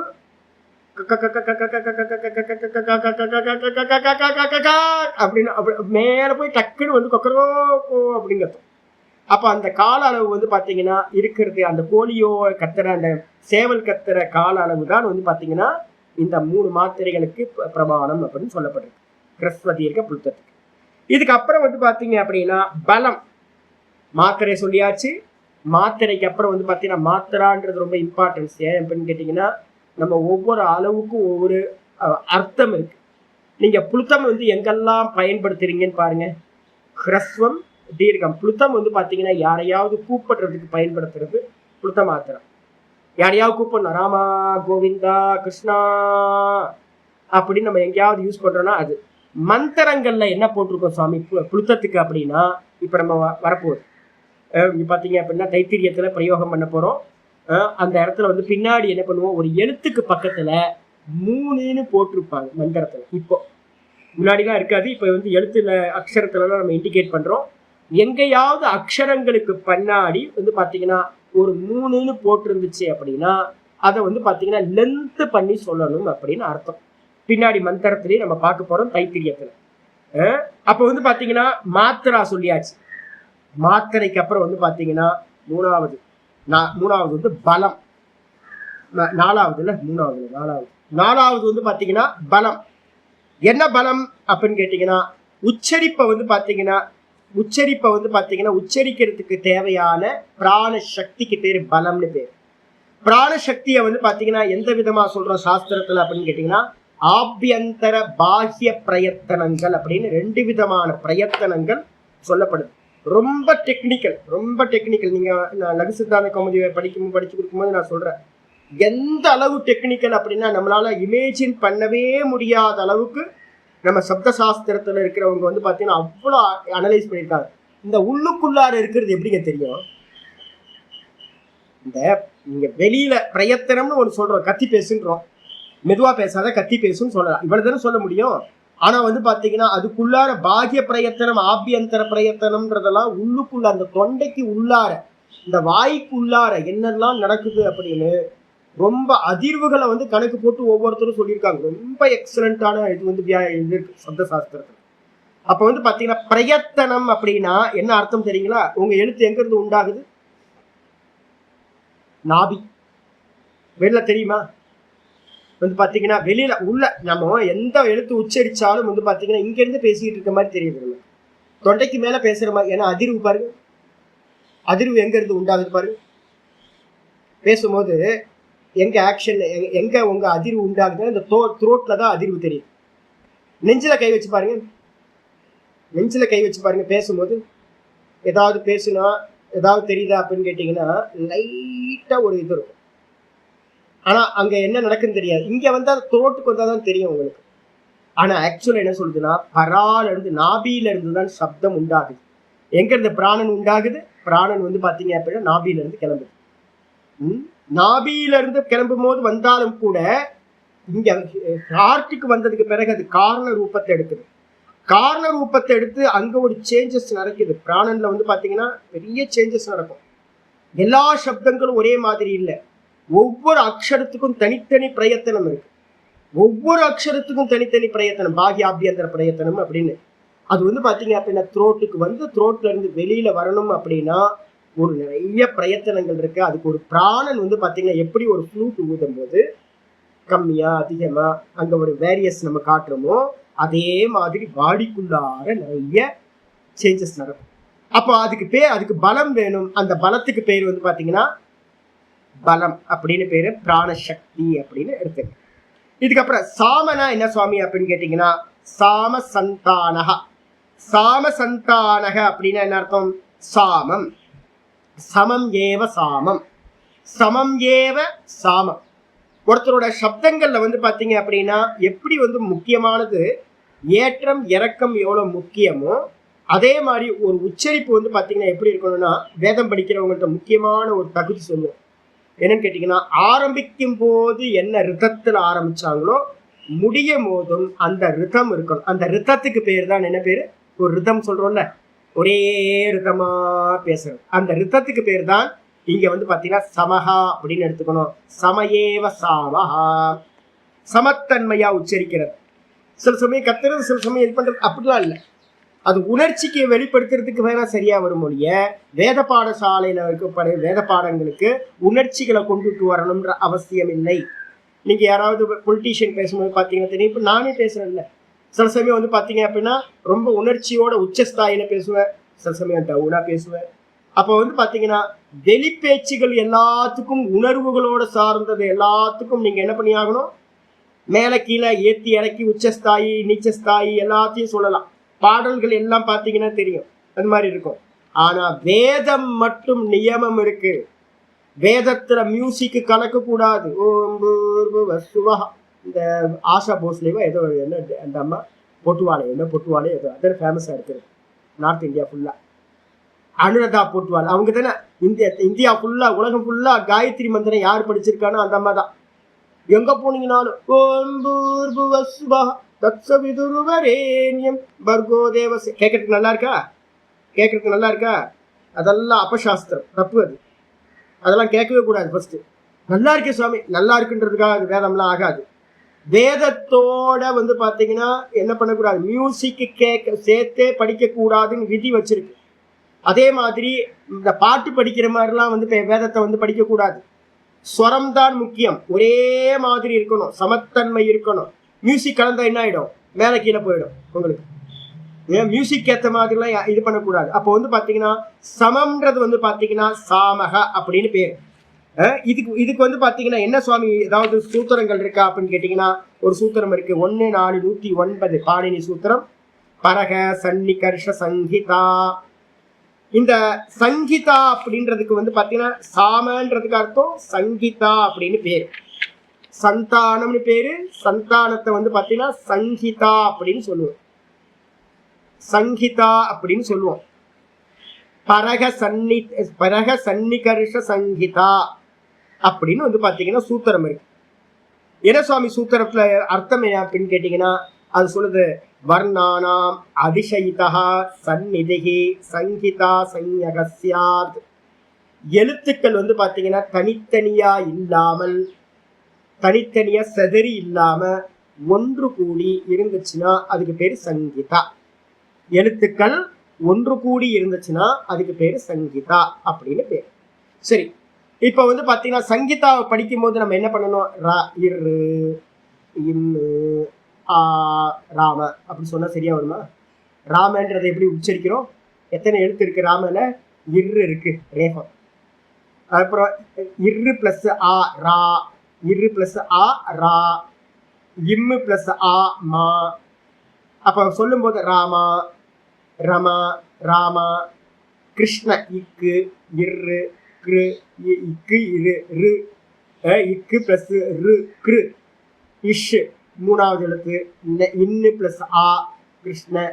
அப்ப வந்து பாத்தீங்கன்னா எல்லா இடத்துலயும் 3-4 எழுத்து இருக்கு. நீங்க எங்கேயாவது தனித்தனியா உச்சரிக்கிறீங்களா, சேர்த்து உச்சரிக்கிறீங்களா? சேர்த்தானே உச்சரிக்கிறீங்க. தனித்தனியா அக்ஷரங்களை வந்து பாத்தீங்கன்னா தனித்தனியா உச்சரிக்கல. அப்ப சேர்த்து உச்சரிக்கும் போது வந்து பாத்தீங்கன்னா இருக்கிற அந்த தன்மைக்கு பேர் என்ன பேருனா சங்கீதா அப்படின்னு பேரு. வாக்கியங்கள் வந்து பாத்தீங்கன்னா வக்தாக்கு அதீனமா இருக்கு. வாக்கியங்களை வந்து பாத்தீங்கன்னா நீங்க வந்து பாத்தீங்கன்னா நிப்பாட்டி பேசலாம், தப்புன்னு சொல்ல முடியாது. ஆனா சப்தங்கள் ஒவ்வொரு பதத்தையும் நீங்க என்ன பண்ணணும்னு கேட்டீங்கன்னா அதுல இருக்கிறது எல்லாத்தையும் பிரிச்சுலாம் படிக்க கூடாது, சங்கீதா யூஸ் பண்ணி ஆகணும். அதுக்கு வந்து பாத்தீங்கன்னா மகாபாஷ்யக்காரர் வந்து பாத்தீங்கன்னா ஒரு அருமையான ஒரு வாக்கியம் சொல்றார். அர்த்தமாத்திரா அதிக கால வியவதான அபாவத்துவம் சங்கீதாத்வம். மகாபாஷ்யம் பதஞ்சலி முனிவர் வந்து பாத்தீங்கன்னா பண்ணது சம்ஸ்கிருத வியாக்கியானத்துக்கு. அந்த வியாக்கரண சாஸ்திரத்துல சொல்லப்பட்டது என்னன்னா, ஒரு எழுத்துக்கும் இன்னொரு எழுத்துக்கும் நடுவுல அர்த்தமாத்திரா அதிக கால வியவதான அபாவத்துவம், அரை மாத்திரைக்கு அதிகமா கூட வந்து பாத்தீங்கன்னா உங்களுக்கு கேப் இருக்கக்கூடாது. ஒரு மாத்திரை எது, ஒரு மாத்திரைன்றது ஒரு சிட்டிகை, அதுல பாதி கூட வந்து பாத்தீங்கன்னா என்ன இருக்கக்கூடாது, கிருஷ்ணால வந்து பாத்தீங்கன்னா இக்ருன்னு சொல்லக்கூடாது. இக்ருன்னு சொன்னீங்கன்னாவே தப்பு. கிரு அவ்வளவுதான். கிரு தான் வந்து பாத்தீங்கன்னா இக்கு பிளஸ் ரு கிரு. கிருஷ்ண கிருஷ்ண கிரு இஷ்ண அப்படின்னு ஒரு கேப் சொன்னா கூட அது வந்து தப்பாயிடும் உங்களுக்கு. அப்ப வந்து பாத்தீங்கன்னா அரை மாத்திரை அளவு கூட ஒவ்வொரு அக்ஷரங்களுக்கும் நடுவுள் இடைவெளி இல்லாமல் இருந்தால் அதுக்கு பேரு சங்கீதா. அப்ப ஒவ்வொரு சங்கீதாவை எங்கெல்லாம் பயன்படுத்துறோம் அப்படின்னு யாராவது கேள்வி கேட்டீங்க அப்படின்னா அதுக்கும் வந்து பாத்தீங்கன்னா ஸ்லோகங்கள் வந்து பாத்தீங்கன்னா இருக்கு. சங்கீதைக பதே நித்யா. சங்கீதா எங்கெல்லாம் இருக்கும் அப்படின்னு கேட்டா ஒரு பதத்துல வந்து பாத்தீங்கன்னா கண்டிப்பா இருக்கும். பதம் என்னது, ராம கிருஷ்ண கோவிந்த அப்படின்னு எங்கெங்கெல்லாம் ஒரு நவுனை யூஸ் பண்றோமோ, ஒரு வெர்பை யூஸ் பண்றோமோ, அப்ப வெர்ப நவுன் எல்லாத்துலயும் வந்து பாத்தீங்கன்னா நித்தியமா அந்த சங்கீதா இருக்கும். கண்டினியூவா நீங்க சொல்றீங்க அக்ஷரங்களை, 10 அக்ஷரங்களை சேர்த்து ஒரு பேர் சொல்லுவீங்க. அப்ப வந்து பாத்தீங்கன்னா கரோதி பஷ்யதி அப்படின்னு வெர்பலா சொல்லும் போது பார்க்கிறான் செய்கின்றான் அப்படின்னு நான் சொல்றேன் அப்படின்னா அங்கெல்லாம் வந்து பாத்தீங்கன்னா இருக்கும். அப்ப நீங்க எந்த லாங்குவேஜ் யூஸ் பண்ணாலும் சரி, நம்ம தமிழா இருக்கட்டும், இல்ல சம்ஸ்கிருதமா இருக்கட்டும், இல்ல மலையாளமா இருக்கட்டும், ஒரு பதம் சொன்னீங்கன்னா, ஒரு சப்தம் சொன்னீங்கன்னா அதுல சங்கீதா நித்தியமாக இருக்கும். சங்கீதா ஏகபதே நித்யா நித்யா தாத்தூபசர்கயோகோ. அது மட்டும் இல்லாம தாத்து ரமு கிரீடாயாம் ஒரு தாத்து இருக்கு. ரமு அப்படின்ற ஒரு தாத்துல இருந்து வந்து பாத்தீங்கன்னா என்ன இருக்கும்? கியா அவபோதனே, இக்கு பிளஸ் யா கியா அவபோதனே என்ற அர்த்தம். இக்கு யான்னு தனியா சொல்ல மாட்டேன், கியா ஒரே வார்த்தையா சொல்லுவேன். ரமு இரு பிளஸ் ரமு, இரு பிளஸ் ஆ பிளஸ் இம்மு பிளஸ் உ ரமு கிரீடாயாம் ஒரு தாத்து, அதுல இருந்து ராம சப்தம் பண்ணப்படுது. அப்ப ரமு கிரீடாயாம் கியா அவபோதனே அப்படின்ற அந்த கியா ரமு இதுலெல்லாம் வந்து பாத்தீங்கன்னா 5 பூஜாயாம் இது மாதிரி நிறைய தாத்துக்கள் இருக்கு. அந்த எல்லா தாத்துக்கள்லையும் அது வந்து பாத்தீங்கன்னா நித்தியமா இருக்கும். உபசர்க்கம் சொல்றோம், உப நீ ஷத்து. உபல வந்து பாத்தீங்கன்னா உ இப்பு பிளஸ் ஆ உப. அந்த உபன்றதுல வந்து பாத்தீங்கன்னா நீங்க பிரிக்க முடியாது. நீ நீல என்ன இருக்கு? இன்னு பிளஸ் இ நீ. அந்த இன்னு பிளஸ் ஈயை சேர்த்துதான் சொல்லுவோம், நீ அப்படிதான் சொல்லுவோம். உப்பனா உப்பதான் சொல்லுவோம், பிரிக்க மாட்டோம். அப்ப உபசர்க்கத்திலையும் பிரத்யங்கள்லையும் வந்து பாத்தீங்கன்னா தாத்து உபசர்கயோகோ நித்யா.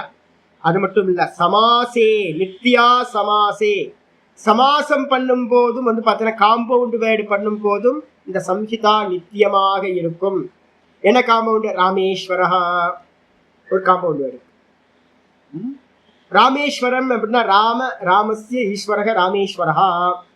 ராமேஸ்வரன் ஒரு சப்தத்தை நான் என்ன பண்றேன்?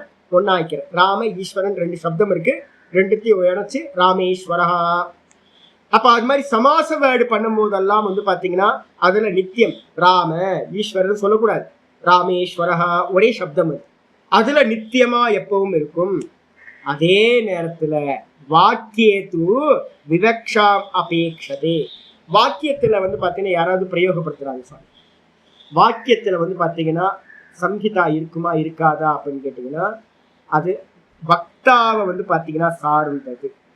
விவக்ஷாம் அபேக்ஷதே, யார் வந்து பாத்தீங்கன்னா ஒரு வாக்கியத்தை பிரயோகப்படுத்துறாங்களோ அவங்களை சார்ந்தது வாக்கியம். அப்ப யாரையும் குறை சொல்ல முடியுமா அப்படின்னா இதெல்லாம் பதத்துல சமாசத்துல உபசர்க்கத்துல தாத்துல இதுலெல்லாம் நித்தியம் ஏக்க பதத்துலலாம் இருக்கணும்ன்றதா ஓகே. ஆனா எந்த வாக்கியம் பண்ணப்படுதோ, வாக்கியம்னா என்னது? அவர்கள் இருவரும் கோயிலுக்கு சென்றார்கள் ஒரு வாக்கியம் இருக்கு. அந்த அவர்கள் இருவரும் கோயிலுக்கு சென்றார்கள் அப்படின்னு நம்ம சொல்லும் போது நான் என்ன பண்ணலாம்? அவங்க 2 பேரும் கோயிலுக்கு போனாங்க அப்படின்ற அவங்க கேப் விட்டேன். அவங்க நம்ம யோசிக்கிறோம்ல, அவங்க எங்க போனாங்க? அவங்க 2 பேரும் கோயிலுக்கு போறாங்கன்னு நினைக்கிறேன். அப்ப நான் கேப் விட்டு சொல்றேன்னா அப்ப வாக்கியத்துல வந்து பாத்தீங்கன்னா சம்ஹிதான்றது வந்து பாத்தீங்கன்னா இருக்கணும்ன்றது அவசியம் இல்லை. நான் சொல்லலாம் அவர்கள் இருவரும் கோயிலுக்கு சென்றார்கள் சொல்லலாம், அவர்கள் 2 பேரும் கேப் விட்டுட்டு கோயிலுக்கு போனாங்கன்னு சொல்லலாம். அப்ப என்ன அர்த்தம் கேட்டீங்கன்னா வாக்கியத்துல சம்ஹிதா இருக்காது, ஆனா பதத்துக்குள்ளார சாய்ஸ்லாம் இல்லை அப்படின்னு வந்து பாத்தீங்கன்னா சொல்லப்பட்டிருக்கு. இது சங்கீதா. சங்கீதாதான் சாமம்னு பேரு, சமமான உச்சரிப்பு அப்படின்னு பேரு. இதுக்கப்புறம் வந்து பாத்தீங்கன்னா மொத்தம் எத்தனை ஆச்சு?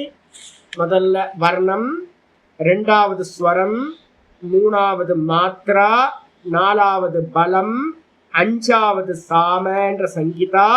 அதுக்கப்புறம் வந்து பாத்தீங்கன்னா வேற என்ன இருக்கு? 5 தானே மொத்தமே, 6 இல்லை 5 தான். இல்ல நம்ம நம்ம சாம சந்தானகத்தை தான் நம்ம என்ன பண்ணிட்டோம்னு கேட்டீங்கன்னா சாமத்தை சமம் ஆக்கிட்டோம். சந்தானம் வந்து பாத்தீங்கன்னா என்னது? சங்கீதாடு பேர். சந்தானத்துக்கு பேரு சங்கீதாடு பேர். மொத்தம் 6 தொடர்ச்சியா சொல்றேன். அது தொடர்ச்சி எங்கெங்கெல்லாம் இருக்குன்றது வந்து பாத்தீங்கன்னா இருக்கு. அப்ப வந்து பாத்தீங்கன்னா சாமத்துக்கு ரிதம் போட்டுங்க, சங்கீதாவுக்கு வந்து பாத்தீங்கன்னா தொடர்ச்சின்னு போட்டீங்கன்னா உங்களுக்கு 6 ஐட்டங்கள் வந்துடுது. இந்த 6 ஐட்டங்களை தான் ஆச்சாரியர் என்ன பண்ற மந்திரம் சூத்திரம் ஸ்ருதி என்ன சொல்லுது? சீக்ஷா அத்தியாய உத்தஹ. இந்த விதமா சீக்ஷா அத்தியாயமானது சொல்லப்பட்ட இந்த 6 விஷயங்களை தான் என்ன பண்ணுவாங்க? பாடசாலையில கவனமா படிப்பாங்க. ரைட்ஸா? இதை விட்டுரு. இதுக்கப்புறம் அடுத்த அணுவாக்கம் ஆரம்பிக்கும். 3வது அணுவாக்கம் திருத்தீய அணுவாக்கம். திருத்தீய அணுவாக்கத்துல என்ன வருது பார்த்துருவோம். திருத்திய அணுவாக்கத்துல முதல் மந்திரம். இதுல வந்து பாத்தீங்கன்னா எத்தனை மந்திரம் இருக்கு அப்படின்னு கேட்டீங்கன்னா 3, 4, அப்புறம் வந்து பாத்தீங்கன்னா 4 மந்திரங்கள் இருக்கு. 1 to 4 4 மந்திரங்கள் வந்து பாத்தீங்க அப்படின்னா இந்த 3வது அணுவாக்கத்துல இருக்கு. 4 மந்திரங்கள்ல முதல் மந்திரம் 3வது அணுவாக்கம் முதல் மந்திரம் படிக்கிற பாருங்க. சஹ நௌ யஷஹ சஹ நௌ யஷஹ சஹ நௌ. இதுல ஆரம்பிக்கும் போதே என்ன பண்றாருன்னு கேட்டீங்கன்னா சஹ நௌ சஹ நௌ யஷஹ சஹ நௌ யஷஹ சஹ நௌ பிரம்ம வர்ச்சசம் பிரம்ம வர்ச்சசம் சஹ நௌ பிரம்ம வர்ச்சசம் சஹ நௌ பிரம்ம வர்ச்சசம் அதாதஸ் சஹுங்கிதாயா உபனிஷதம் வியாக்யாஸ்யாமஹ அதாதஸ் சஹுங்கிதாயா உபனிஷதம் வியாக்யாஸ்யாமஹ சஹ நௌ யஷஹ சஹ நௌ பிரம்ம வர்ச்சசம் அதாதஸ் சஹுங்கிதாயா உபனிஷதம் வியாக்யாஸ்யாமஹ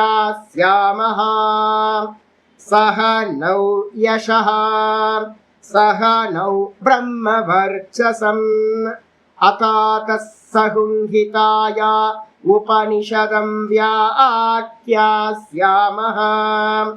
பஞ்சஸ்வதிகரணேஷு பஞ்சஸ்வதிகரணேஷு பஞ்சஸ்வதிகரணேஷு அதிலோகமதிஜௌதிஷமதிவித்யம் அதிப்ரஜமத்யாத்மம் அதிலோகமதிஜௌதிஷமதிவித்யம் அதிப்ரஜமத்யாத்மம் ता महासहुंहिता इत्याचक्षते ता महासहुंहिता महासहुंहिता इत्याचक्षते इत्याचक्षते इत्याचक्षते अथादिलोकं पृथिवी पूर्वरूपं पृथिवी पूर्वरूपं द्यौरुत्तररूपं द्यौरुत्तररूपं द्यौरुत्तररूपम् आकाशसन्धिः आकाशसन्धिः ॐ सहनौ यशः सहनौ ब्रह्म वर्चसं अतातः सहुंहिताया उपनिषदं व्याख्यास्यामः पञ्चस्वधिकरणेषु अधिलोकमधिज्योतिषमधिविद्यमधिप्रजमध्यात्मम् अधिलोकमधिज्योतिषमधिविद्यमधिप्रजमध्यात्मम् तामहासहुंहिता इत्याचक्षते अथाधिलोकं पृथिवी पूर्वरूपं द्यौरुत्तररूपं आकाशसन्धिः. இப்போ வந்துருங்க எதுக்கு ஒவ்வொன்றா.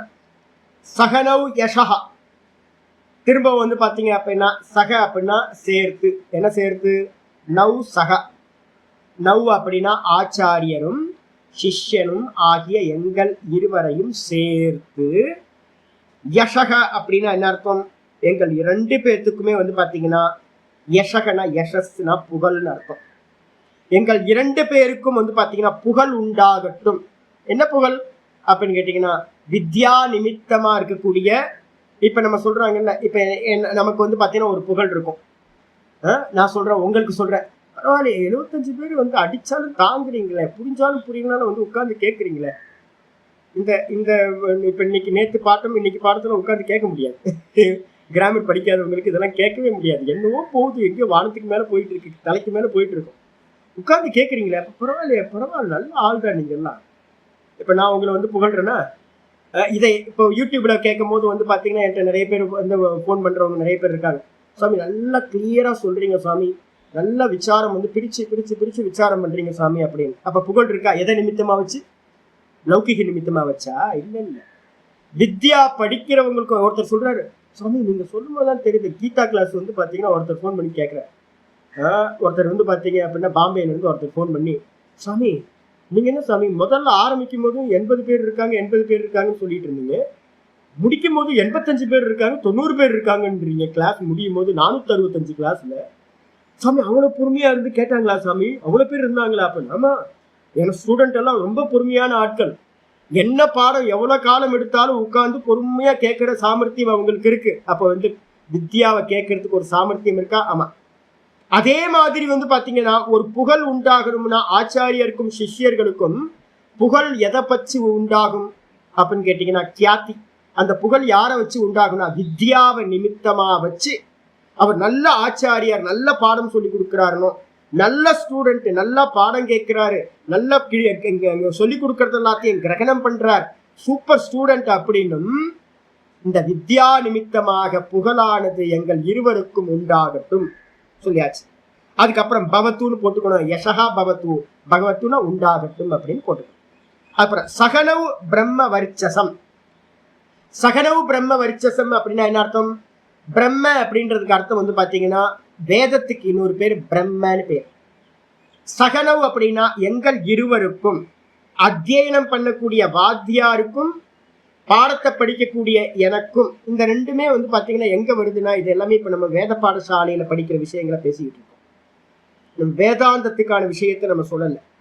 ஏன் அப்படின்னு கேட்டீங்கன்னா உங்களுக்கு இந்த பிரம்ம வர்ச்சஸ் அப்படின்றது என்ன அப்படின்னா வேதத்தை படிக்கிறதுனால ஒரு வர்ச்சஸ் அப்படின்னா அந்த தேகத்துல வந்து முகத்துல ஒரு பொலிவு உண்டாகும், ஒரு ஆக்கர்ஷணம் உண்டாகும். அதுக்கு நிறைய காரணம் இருக்கு. சந்தியாவந்தனம் ஒண்ணு. வேத பாடசாலையில படிக்கிறவங்க வாத்தியாரும் திருக்கால சந்தியாவந்தனம் பண்ணணும். அந்த ஸ்டூடெண்ட்ஸும் வந்து பாத்தீங்கன்னா கம்பல்சரி சாய்ஸ் இல்லவே இல்லை, திருக்கால சந்தியா பண்ணியே ஆகணும். சந்தியாவந்தனம் வந்துடும். பிரம்மச்சாரியா இருக்கிறவன் என்ன பண்ணணும் அப்படின்னு கேட்டீங்கன்னா காலையிலும் சாயந்தரத்திலையும் சமிதாதானம் சொல்லக்கூடிய சின்ன ஒரு ஃபயர் சொல்றது.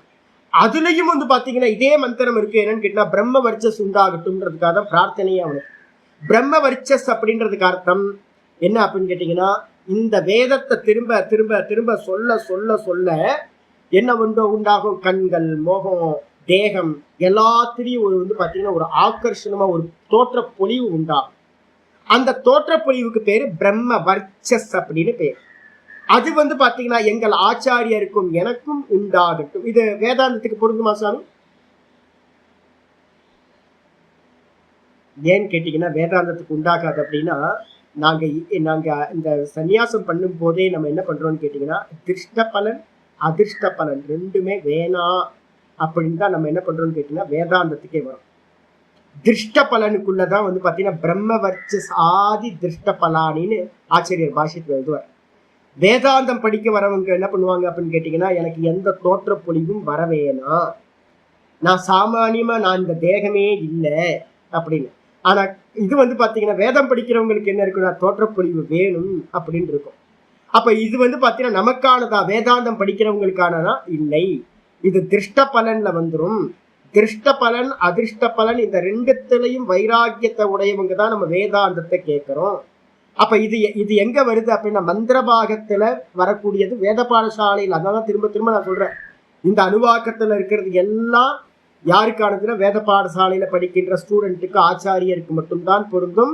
வேதாந்தம் சொல்லி கொடுக்கிறவங்களுக்கு இது கொஞ்சம் கொஞ்சம் எடுத்துக்கலாம், முடியும், ஃபுல்லா அப்ளை பண்ண முடியாது. அப்ப பிரம்ம வர்ச்சஸ் வந்து பாத்தீங்கன்னா வேதம் படிக்கிறவங்களுக்கு உண்டாகிறது. அது எங்க ரெண்டு பேத்துக்கும் உண்டாகட்டும். அத அத்தக அதாத்தகான்னு இருக்கு. அதாத்தக அப்படின்னா என்ன? பிரிக்கும் போது அத்தனா பிறகு ரெண்டாவது தகாரம் அத. அத ஓம் அத ஓம் அத. அந்த அத்தன்றது வந்து பிறகு. பிறகு அத்தக ஆகையினால், இரண்டாவது அத்தகனா அந்த காரணத்தால், ஆகையினால் என்னது? உபனிஷதம் வியாக்கியாஸ்யாமஹ. உபனிஷதத்தை வியாக்கியானம் செய்ய ஆரம்பிப்போமாக, வியாக்கியானம் செய்வோமாக. உபனிஷத்து ஆரம்பிக்க போறோம். என்ன உபனிஷத்து? பிரம்மத்தை பத்தி பேச போறீங்களா சாமி? ஆத்மாவை பத்தி பேச போறீங்களா சாமி? மாயையை பத்தி பேச அந்த பேச்சுக்கே இடம் இல்லை. இப்ப போயிட்டு இருக்கிறது என்னது? ஆச்சாரவல்லி, அனுஷ்டானவல்லி, சீக்ஷாவல்லி போயிட்டு இருக்கு. அப்ப இந்த இடத்துல உபனிஷதம்ன்ற இடத்துக்குள்ள வந்து பாத்தீங்கன்னா என்ன மீனிங் எடுக்கணும் அப்படின்னா உபாசனை அப்படின்னு மீனிங் எடுக்கணும். அப்ப இப்ப நம்ம என்ன பண்ண போறோம்னா சங்கீதா உபனிஷதம் அப்படின்னா, சங்கீதாயா உபனிஷதம் அப்படின்னா சம்ஹிதா சம்பந்தமான உபாசனையானதை நாங்கள் சொல்ல போகின்றோம், வியாக்கியானம் செய்கின்றோம் அப்படின்னு வருது. அப்ப உபனிஷதம்ன்றதுக்கு அர்த்தம் இந்த இடத்துல பிரம்ம வித்யா இல்லை. இப்ப ஏன் சுவாமி உபாசனை கூட உபனிஷத்தா? நான் அதான் கட்டோபனிஷத்தோட உபனிஷத்துக்கு வியாக்கியானம் பண்ணும்போது கட்டோபனிஷத்தோட அவதாரிக்காவை எடுத்து இங்க நான் உங்களுக்கு சொல்லியிருந்தேன். நான் கட்டோபனிஷத்துல சொல்லும் போது பிரம்ம வித்யாவுக்கு பேரும் உபனிஷத்துன்னு பேரு, அதே நேரத்துல வந்து பாத்தீங்கன்னா உபாசனைக்கு பேரும் உபனிஷத்துன்னு பேரு அப்படின்னு வந்து பாத்தீங்கன்னா நான் சொல்லியிருந்தேன் உங்களுக்கு. அப்ப இங்க இருக்கிறது உபனிஷதம் அப்படின்றதுக்கு மீனிங் சம்ஹிதா சம்பந்தமான உபாசனையானதை நாங்கள் வியாக்கியானம் செய்வோமாக அப்படின்னு சொல்லியாச்சு. என்ன வியாக்கியானம்? பஞ்சஸ்வதிகரணேஷு. பஞ்சஸ்வதிகரணேஷு அப்படின்னா 5 விதமான அதிகாரிகளுக்கு, அதிகரணம்னா அதிகாரிகள் அர்த்தம், 5 விதமான சித்தங்களை உடையவர்களுக்கு, 5 வெரைட்டியா இருக்கக்கூடிய அதிகாரிகளுக்கு 5 விதமான சம்ஹிதா உபனிஷத், சம்ஹிதா சம்பந்தமான, சங்கீதான என்ன சொல்லியிருக்கேன்? பதம், பதத்துல சங்கீதா இருக்கும் ஒரு சப்தத்துல, அதுக்கப்புறம் சமாசத்துல சம்ஹிதா இருக்கும், உபசர்க்கத்துல சம்ஹிதா இருக்கும், தாத்துல சம்ஹிதா இருக்கும். இது மாதிரி சங்கீதா எங்கெல்லாம் இருக்குன்னு சொல்லியிருக்கேன். அப்ப வந்து சம்ஹிதா சம்பந்தமான உபாசனையானது வந்து பாத்தீங்கன்னா சொல்லப்படுகிறது. என்னென்னலாம் அப்படின்னும் போது மொத்தம் 5 பிரிக்கிற. அதிலோகம் 1. அதிலோகம் அப்படின்னா லோக்கத்தை ஆதாரமா கொண்டது. அதி அதி அப்படின்னு வந்து பாத்தீங்க அப்படின்னா ஒரு உபசர்க்கம் சேர்த்தா அது என்ன ஆகும்? அதிஹரி. ஒரு எக்ஸாம்பிள் சொல்லுவோம், அதிஹரி. அதிஹரி அப்படின்னா என்ன அர்த்தம்? ஹரியோட விஷயத்துலன்னு எடுத்துக்கணும். அதி எங்கெல்லாம் அதி அதின்னு இருக்கோ அது வந்து இப்ப நம்ம எங்க போடுறோம்? அத அத்தியாத்மம், அத்தியாத்மம், ஆதி பௌத்திகம், ஆதி தெய்வீகம் சொல்றோம்ல, அந்த இடத்துல எல்லாம் மீனிங் என்ன எடுப்போம்? அத்தியாத்மம்னா அத்தியாத்ம விஷயத்தில், ஆதி பௌத்திகம்னா ஆதி பௌத்திக விஷயத்தில், அதி தெய்வீகம் அப்படின்னா ஆதி தெய்வீகம்ன்றதுக்கு அர்த்தம் அதிதான் ஆதியா இருக்கு, தெய்வீக விஷயத்தில். அதே மாதிரி இங்க என்ன இருக்கு? அதிலோகம். அதிலோகம் அப்படின்னா லோக்கத்தை ஆதாரமா கொண்ட விஷயத்தில், லோக்க விஷயத்தில் ஒரு உபாசனை 1. லோக்கத்தை விசாரம் பண்ற ஒரு கேட்டகரி பீப்புளுக்கு வந்து பாத்தீங்கன்னா ஒரு உபாசனை. 2வது அதி ஜோதிஷம், ஜோதி, ஜோதிய பத்தின விஷயத்துல எதெல்லாம் ஜோதியோ அந்த ஜோதிய பத்தின விஷயத்துல ஒரு உபாசனை 2வது. 3வது வந்து பாத்தீங்கன்னா அதி வித்யம், வித்யா சம்பந்தமான விஷயத்துல ஒரு உபாசனம், அதி வித்யம். அதுக்கப்புறம் 4வது வந்து பாத்தீங்கன்னா அதி பிரஜம், பிரஜா விஷயத்துல ஒரு உபாசனை. அதுக்கப்புறம் வந்து பாத்தீங்கன்னா அத அத்தியாத்மம், ஆத்ம சம்பந்தமான விஷயத்துல ஒரு உபாசனை. மொத்தம் வந்து பாத்தீங்க அப்படின்னா அதிலோகம் ஒரு உபாசனை, அதுக்கப்புறம் அதி ஜௌதிஷம்ன்ற ஜோதி விஷய உபாசனை, அதுக்கப்புறம் அதி வித்யம்ன்ற வித்யா விஷயத்துல ஒரு உபாசனை, அதி பிரஜம்னு சொல்லக்கூடிய பிரஜா விஷயத்துல பிள்ளைகள் விஷயத்துல ஒரு உபாசனை, அதுக்கப்புறம் வந்து பாத்தீங்கன்னா அத்தியாத்மம்னு அத்தியாத்ம விஷயம் ஆத்ம விஷயத்துல ஒரு உபாசனை. மொத்தம் 5 உபாசனைகள். யாருக்கு? எல்லாத்தையும் ஒருத்தரே பண்றதா அவசியம் இல்லை. நல்லா தெரிஞ்சுங்க, எல்லாத்தையும் எல்லாம் பண்ணணும்னு அவசியம் இல்லை. எது யார் யாருக்கு எதுல இச்சை இருக்கோ அவங்க அந்தந்த உபாசனையை பண்ண வேண்டும். இதை எதையுமே நம்ம பண்ண போறது இல்லை. நான் வந்து பாத்தீங்கன்னா மொத்தத்தையும் தூக்கி என்ன பண்ண போறோம்? நம்ம எல்லாத்துக்கும் ஒரு பாம் வச்சிருக்கோம். இந்த மொத்த ஜெகத்தையே வந்து பாத்தீங்கன்னா பாம் போட்டு நாசம் பண்றது ஓங்காரம். அதனால இதெல்லாம் எங்க போய் முடியுமோ அந்த இடத்த நம்ம பிடிச்சுக்க போறோம். ஏன் அப்படின்னு கேட்டீங்கன்னா இந்த உபாசனைகள்லாம் யாருக்குன்னு சொல்லியிருக்கேன்? வேத பாடசாலையில வேத அத்தியனம் பண்ணிட்டு இருக்கிறவங்களுக்கான உபாசனைகள் இதெல்லாம். அப்போ ஆமா, முதல்ல இருக்கிற அதிகாரிக்கு. இப்ப நம்ம வானப்பிரஸ்தர்களாகவும் சன்னியாசிகளாகவும் இருந்து வேதாந்தம் கேட்கிறோம் அப்படின்னா, ஏதத் ஆலம்பனம் சிரேஷ்டம், ஏதத் ஆலம்பனம் பரம், ஏதத் ஆலம்பனம் ஞாத்வா பிரம்மலோகே மகியதுன்றது. அப்ப வந்து பாத்தீங்கன்னா ஓங்கார உபாசனை தான் இது எல்லாம் போய் முடிகிற இடம் ஓங்கார உபாசனை. நம்ம ஓங்கார உபாசனை பண்ண போறோம். ஆனா இது எல்லாத்தையும் தெரிஞ்சுக்க போறோம். ஆயிடுச்சா? இந்த 5 விதமான அதிகாரிகளுக்கு 5 விதமான உபாசனைகள். தா மகாசகம்ஹிதா இத்யா சக்ஷதே. இந்த 5க்கும் பேர் என்ன பேரு அப்படின்னா, இது 5ஐயும் சேர்த்து பண்றது ஒண்ணு இருக்கு. எப்பவுமே வந்து பாத்தீங்கன்னா அங்க உபாசனைகள் அங்கி உபாசனை 2 பிரிக்கணும். அங்க உபாசனை அங்கி உபாசனைன்னு 2 பிரிக்கணும். அங்க உபாசனைகள் அப்படின்னா என்ன அர்த்தம்னா, தனித்தனியா பண்ணினீங்கன்னா அதுக்கு பேரு அங்க உபாசனைன்னு பேரு. ஒருத்தர் என்ன பண்ணுவாங்க அப்படின்னு கேட்டீங்கன்னா, இப்ப நான் சொல்றேன், ஓங்காரத்தை வந்து பாத்தீங்கன்னா உங்களுக்கு சில பேருக்கு சொல்லியிருக்கேன், அகாரத்தை உபாசனை பண்ணுங்க, ஸ்தூலமாவே சொல்லிட்டு இருங்க அப்படின்னு. சில பேருக்கு நான் சொல்றேன், உக்கார உபாசனை பண்ணுங்க, ஊ பிரதானமா சொல்லுங்க. சில பேருக்கு மகார பிரதானமா சொல்லுங்க. சில பேருக்கு வந்து பாத்தீங்கன்னா இல்ல பூரண ஓங்காரத்தை சொல்லுங்க அப்படின்னு சொல்றேன். அப்ப வந்து அகார தனியா, உக்காரம் தனியா, மகார தனியா உபாசனை பிரிச்சிங்கன்னா அது அங்க உபாசனை. பூரண ஓங்காரத்தை உபாசிச்சிங்கன்னா அது அங்கி உபாசனை. அதே மாதிரி இந்த இப்ப 5 உபாசனை சொல்லியிருக்குல்ல, இந்த 5ஐயும் ஒருத்தர் என்ன பண்ணுவான்னு கேட்டீங்கன்னா, ஒரு டீச்சர் இருக்காரு அப்படின்னா அவர் என்ன பண்ணுவார், முதல்ல ஒவ்வொன்னா வா, ஃபர்ஸ்ட் அதிலோகத்தை உபாசனை பண்ணு, ஒரு 3 வருஷத்துக்கு அதி உபாசனை பண்ணு அப்படின்னு சொல்றது. அதிலோகத்தை பண்ணு. அதுக்கு அடுத்து வந்து பாத்தீங்கன்னா 3 வருஷம் ஆயிடுச்சா, அதி ஜோதிஷம் பண்ணு. அதுக்கப்புறம் அதிவித்தியம் பண்ணு. அதுக்கப்புறம் அதிப்பிரஜம் பண்ணு. அதுக்கப்புறம் அத்தியாத்மத்துவம் அப்படின்னு வரும்போது 5 சேர்ந்து ஒரு உபாசனை, பூரண உபாசனை ஆயிடும். அதுக்கு பேர் அங்கி உபாசனைன்னு பேர்.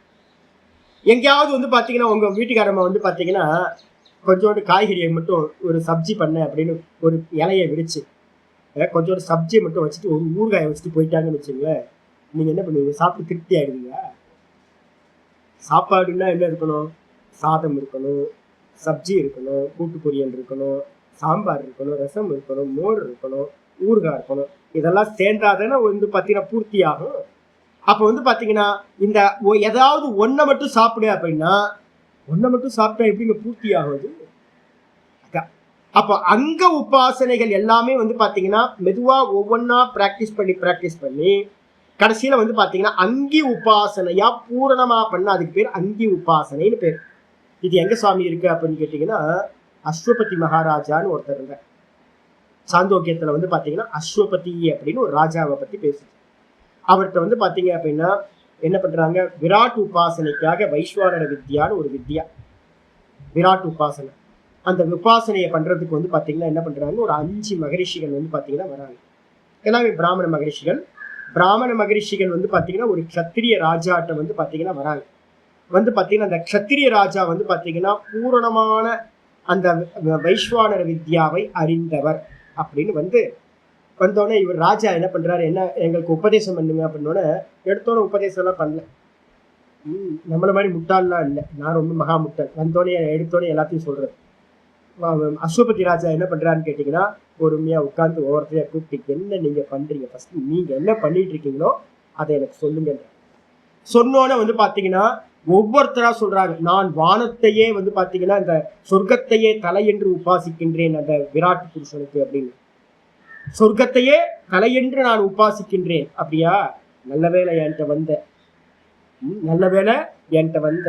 இல்லை அப்படின்னா இப்படியே பண்ணிக்கிட்டு போயிருந்தேன்னா ஒரு காலத்துல உன் தலையே இல்லாம முண்டமா திரிஞ்சிருப்பேன் அப்படின்ற. ஆமா, ஏன்னு கேட்டீங்க அப்படின்னா வந்து பாத்தீங்கன்னா ஒரு தலை மட்டும், ஒரு உருவத்துக்கு தலை மட்டும் இருந்தா போதுமா? தலை மட்டும் இருந்தா பத்தாதே. அப்புறம் இன்னொரு ரிஷியை கூப்பிடுற, நீ என்ன உபதேசம் பண்ற, உபாசனை பண்ற அப்படின்னோட, நான் பாதத்தையே வந்து பாத்தீங்கன்னா உபாசனை பண்றேன் அப்படின்னு. நல்ல வேலை என்கிட்ட வந்த, இல்லைன்னா உன் பாதமே இல்லாம போயிருக்கும், விளங்காம போயிருக்கும் அப்படின்ற. அடுத்து ஒவ்வொருத்தரும் நான் கண்களையே உபாசிக்கிறேன், நான் வாயையே உபாசிக்கிறேன் அப்படின்னு ஒவ்வொருத்தரும் ஒவ்வொரு அங்கங்களை சொல்லும் போது சொல்றாரு, நல்ல வேலை என்கிட்ட வந்தீங்க அப்படின்னு.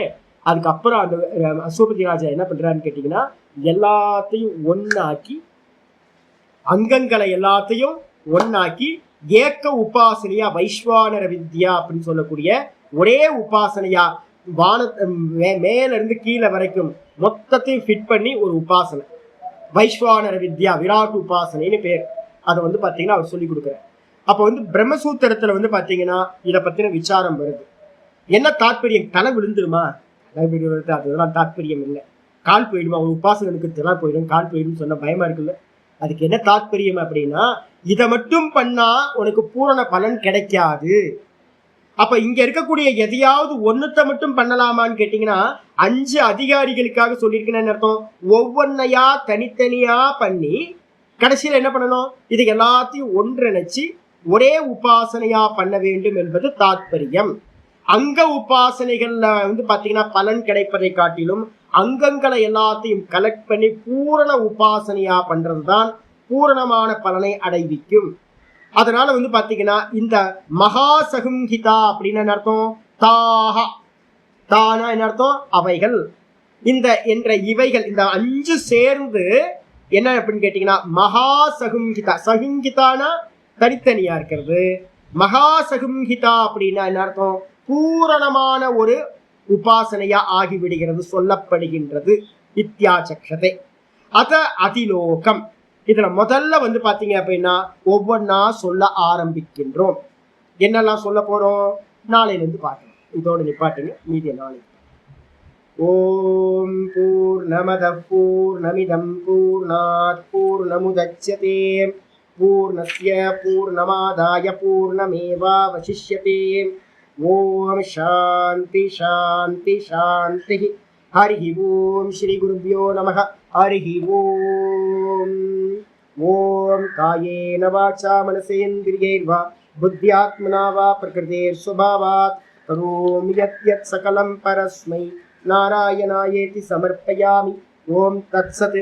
இது பரபிரம்மார்ப்பணமஸ்து. நாராயண நாராயண நாராயண. இன்னைக்கு சொன்னதெல்லாம் எவ்வளவு புரியுமோ, கிராமர்லாம் ஒன்றும் பெருசாலாம் இதாகணும் இல்லை. இதெல்லாம் வந்து பார்த்தீங்கன்னா நான் படிச்சு கொடுக்குற நான் வந்து என்ன பண்ண வேண்டியிருக்கு, இதெல்லாம் சொல்ல வேண்டியிருக்கு. ஏன்னா நிறைய பேர் இது வந்து பின்னாடியும் போகும், நிறைய பேர் பாடம் அங்கங்க கேட்பாங்க. அப்போ வந்து பார்த்தீங்கன்னா ஒவ்வொருத்துக்கும் டெக்னிக்கலாக என்னன்றதெல்லாம் நான் சொல்ல வேண்டியிருக்கு. அதனால இந்த விஷயங்கள் எல்லாத்தையும் கொஞ்சம் மெயின் விஷயத்தை மட்டும் எடுத்துங்க. இப்போ இன்னைக்கு சொன்னதுல என்னன்னு கேட்டீங்கன்னா, மெயின் விஷயம் ஒரே ஒரு விஷயம், அங்க உபாசனைகளை தனிச்சு பண்ணக்கூடாது. இப்போ ஒரு சோடச உபச்சாரம் இருக்கு, ஒரு பூஜை இருக்குன்னு வச்சுங்க. சோடச உபச்சாரத்தை வந்து பார்த்தீங்க அப்படின்னா ஒரு தேவதையை வந்து கூப்பிட்டு அந்த தேவதையை ஆவாகனம் பண்ணிட்டு விட்டீங்கன்னா என்ன ஆகும்? ஒரு ஆளை ரோட்ல போயிட்டு இருக்கு, ஒரு ஆளை வாங்க ஜி வாங்க அப்படின்னு கூப்பிட்டு உட்கார வச்சுட்டு நீங்க பாட்டு போயிட்டீங்கன்னா, அதே மாதிரி சுவாமியை வந்து பார்த்தீங்கன்னா ஆவாகனம் பண்ணிட்டு சிவபெருமான் செவனேன்னு இருந்தாரு, அவரை கூப்பிட்டு வந்து பார்த்தீங்கன்னா உங்க சிவலிங்கத்தில் ஆவாகனம் பண்ணி விட்டு போயான்ட்டு பாதியிலே விட்டுட்டு நீங்க போயிட்டீங்கன்னா ரொம்ப போயிடும்ல. வந்தவங்களை வந்து பார்த்தீங்கன்னா அர்க்கியம் பாத்தியம் ஆச்சமணியம் இதெல்லாம் கொடுக்கணும். கொடுத்து வந்து பார்த்தீங்க அப்படின்னா உட்காருங்க அப்படின்னு ஸ்நானம் பண்ணி வைக்கணும். அதுக்கப்புறம் வந்து பார்த்தீங்கன்னா உபச்சாரங்கள் எல்லாத்தையும் வந்து பார்த்தீங்கன்னா நைவேத்தியம் பண்ணணும். தூப்பதி பாலங்காரம் எல்லாம் பண்ணி பூரணமா மஞ்சள் நீராஞ்சனம் காட்டி ஒரு பிரதட்சணை வந்து ஒரு நமஸ்காரத்தை போட்டு சிவபெருமான்கிட்ட சாமி சாமி நீங்க வந்து பார்த்தீங்கன்னா திரும்ப உங்க இடத்துக்கு சொந்த இடத்துக்கே நீங்க உத்வாசம் பண்ணுங்க, என்னோட ஹிருதயத்துக்கே நீங்க எழுந்தருளுங்க அப்படின்னு அவரை தூக்கி ஹிருதயத்துல வச்சு பண்ணியாரு, முடிச்சு போறாரு. அதை விட்டுட்டு ஏதாவது ஒரு அங்கத்தை மட்டும் பண்ணிட்டீங்க அப்படின்னா வந்தவர் ஏமாந்து போயிடுவார்ல. வந்தவரை கூப்பிட்டு தண்ணி கூட கொடுக்காம விட்டீங்கன்னா, ஒரு அபிஷேக ஆராதனை பண்ணாம ஒரு டீ காஃபி கொடுக்காம விட்டீங்கன்னா என்ன ஆயிடும்? அப்போ திருப்தி வராதுல்ல உங்களுக்கு. இப்போ நம்மளே எங்கேயா வீட்டுக்கு போறோம், என்னப்பா அவர் கூப்பிட்டாருப்பா போயிருந்தோம்ப்பா, போனா வந்து பார்த்தீங்க அப்படின்னா கண்டுக்காம அவர் பாட்டுக்கு அவர் வீட்டு விவகாரத்துல இருந்தாரு. நான் பாட்டு கொஞ்ச நேரம் பார்த்துட்டு நான் எந்திரிச்சு வரேன் அப்படின்னு எந்திரிச்சு வந்துட்டேன்ப்பா. நொந்து போயிட்டேன்னு வருவோம் நம்ம. அப்ப மதிச்சு மரியாதையோட கூப்பிட்டு போய் மரியாதையோட கொண்டு போய் உபச்சாரங்கள்லாம் பண்ணி அனுப்பி வைக்கணும். ஏதாவது ஒண்ணு வீட்லயே வந்து பாருங்க, இன்னைக்கு கூட்டு பொரியல்லாம் இல்லை, வெறும் சாதம் தான் பண்ணேன், கொஞ்சம் மோரை வச்சு சாப்பிடுங்க. என்ன கோவம் வரும் நமக்கு? மோர் சாதத்தை கொடுத்து ஒரு சப்ஜி இல்லாம ஒண்ணும் இல்லாம. அப்ப எப்ப திருப்தி வரும்? நல்ல வடபாயசத்தோட பூரணமா நல்லா கூட்டு பொரியல் எல்லாம் வச்சு சாப்பிட்டா என்ன ஒய்ஃபு, சூப்பர் ஒய்ஃப் எனக்கு அப்படின்னு ஒய்ஃபை வந்து ப்ரைஸ் பண்ணிக்கிட்டே இருக்கும், திருப்தி வந்துடும். அப்ப ஏதாவது ஒண்ணு குறையாச்சுனாலும் என்ன ஆகும்? கம்மியா இருக்கும்ல. குறையில்லாம பண்ணுனா எப்படி இருக்கும்? அப்போ ஒரு உபாசனை எப்பவுமே வந்து பாத்தீங்கன்னா குறையில்லாம ஒரு உபாசனை பண்ணணும். அங்க சகிதமா இருக்கிற உபாசனைக்கு பேரு அங்கி உபாசனைன்னு பேரு, பூரண உபாசனை. ஆனா எடுத்தோடனே ஒரு உபாசனையை எல்லாத்தையும் சேர்ந்து பண்ண முடியுமா? பண்ண முடியாது. அப்ப என்ன பண்ணணும்னு கேட்டீங்கன்னா ஒவ்வொன்னா வசப்படுத்திக்கிட்டே வர்றது. நீங்க ஸ்ரீவித்யாவில் பார்த்தீங்க அப்படின்னா ஸ்ரீவித்யா சோடசா மந்திரம் வந்து பார்த்தீங்கன்னா சோடசின்னு சொல்லுவோம். அந்த சோடசி வந்து பூர்ண அபிஷேகம் அப்படின்னு எத்தனை வருஷம் தெரியுங்களா ஆகும் உங்களுக்கு. இதில் வந்து இப்பெல்லாம் முறை இல்லை. முன்னாடிலாம் வந்து பார்த்தீங்கன்னா ஒரு சோடசி வந்து பார்த்தீங்கன்னா பூர்ண அபிஷேகம் நடக்கிறதுன்னு சொல்லுவோம். அந்த சோடசி மந்திரம் கிடைக்கிறதுக்கு வந்து பார்த்தீங்கன்னா ஆல்மோஸ்ட் வந்து பார்த்தீங்கன்னா மினிமம் ஒரு 20 வருஷம். ஒரு 40-30 வயசுல வந்து ஒருத்தர் வந்து தீட்சை எடுத்தாருன்னா கணபதி மந்திரத்தை தீட்சை கொடுத்தாங்க அப்படின்னா ஒரு 50 வயசுல தான் வந்து பார்த்தீங்கன்னா சோடசியோட பூரணம் கிடைக்கும். அப்போ வந்து பார்த்தீங்கன்னா அவ்வளோ டைம் எடுக்கும். மெதுவா மெதுவா மெதுவா கணபதி மந்திரம், பலா மந்திரம், அதிபலா மந்திரம் அப்படின்னு ஒவ்வொன்றா பண்ணி பண்ணி பண்ணி பண்ணி சோடசி மந்திரத்துக்கு உருவாங்க. அப்போ பூரணமா வந்து பார்த்தீங்கன்னா பூர்ண அபிஷேகம் சொல்றோம் அது பேர். இதே மாதிரி எல்லா உபாசனைகள்லையுமே ஸ்டெப் பை ஸ்டெப்பா போய் கடைசியில பூர்த்தியா மொத்தமா பண்றது. இதான் வந்து பாத்தீங்கன்னா மெத்தட். எந்த உபாசனையா இருந்தாலும் நீங்க எடுத்தோன்னு ஒருத்தர் வந்து பாத்தீங்கன்னா ஒரு அம்மா சொன்னாங்க, நான் வந்து துரியத்தை தியானம் பண்றேன் சொன்னேன். துரியத்தையும் மூஞ்சிலே 4 குத்து. துரியத்துக்கு எப்படி போக முடியும்? முதல்ல வந்து பாத்தீங்கன்னா அகாரம் பண்ணி, அதுக்கப்புறம் உக்காரம் பண்ணி, அதுக்கப்புறம் மகாரம் பண்ணி, அதுக்கப்புறம் தான் துரியத்துக்கு போக முடியும். ஸ்டெப்ஸ் வச்சிருக்கு. அப்ப நீங்க எடுத்தோன்னே எதையாவது பண்ணீங்கன்னா பின்னாடி இருக்கிற அனுகிரகம் வந்து பாத்தீங்கன்னா உங்களால மேலே போக முடியாது உங்களுக்கு. அப்போ ஒவ்வொன்றையா சித்தப்படுத்திக்கிட்டே போய் இது பண்றது. அப்போ எந்த உபாசனையா இருந்தாலும் இப்படிதான் பண்ணணும். இது மட்டும் தெரிஞ்சு மேலும் பார்த்து நாளைக்கு கொஞ்சம் எக்ஸ்பிளைன். நாளைக்கு கிராமர் இருக்காது, விஷயம் மட்டும் போ. நாராயண் நாராயண் நாராயண். ஹரி ஓம் ஹரி ஓம் ஹரி ஓம்.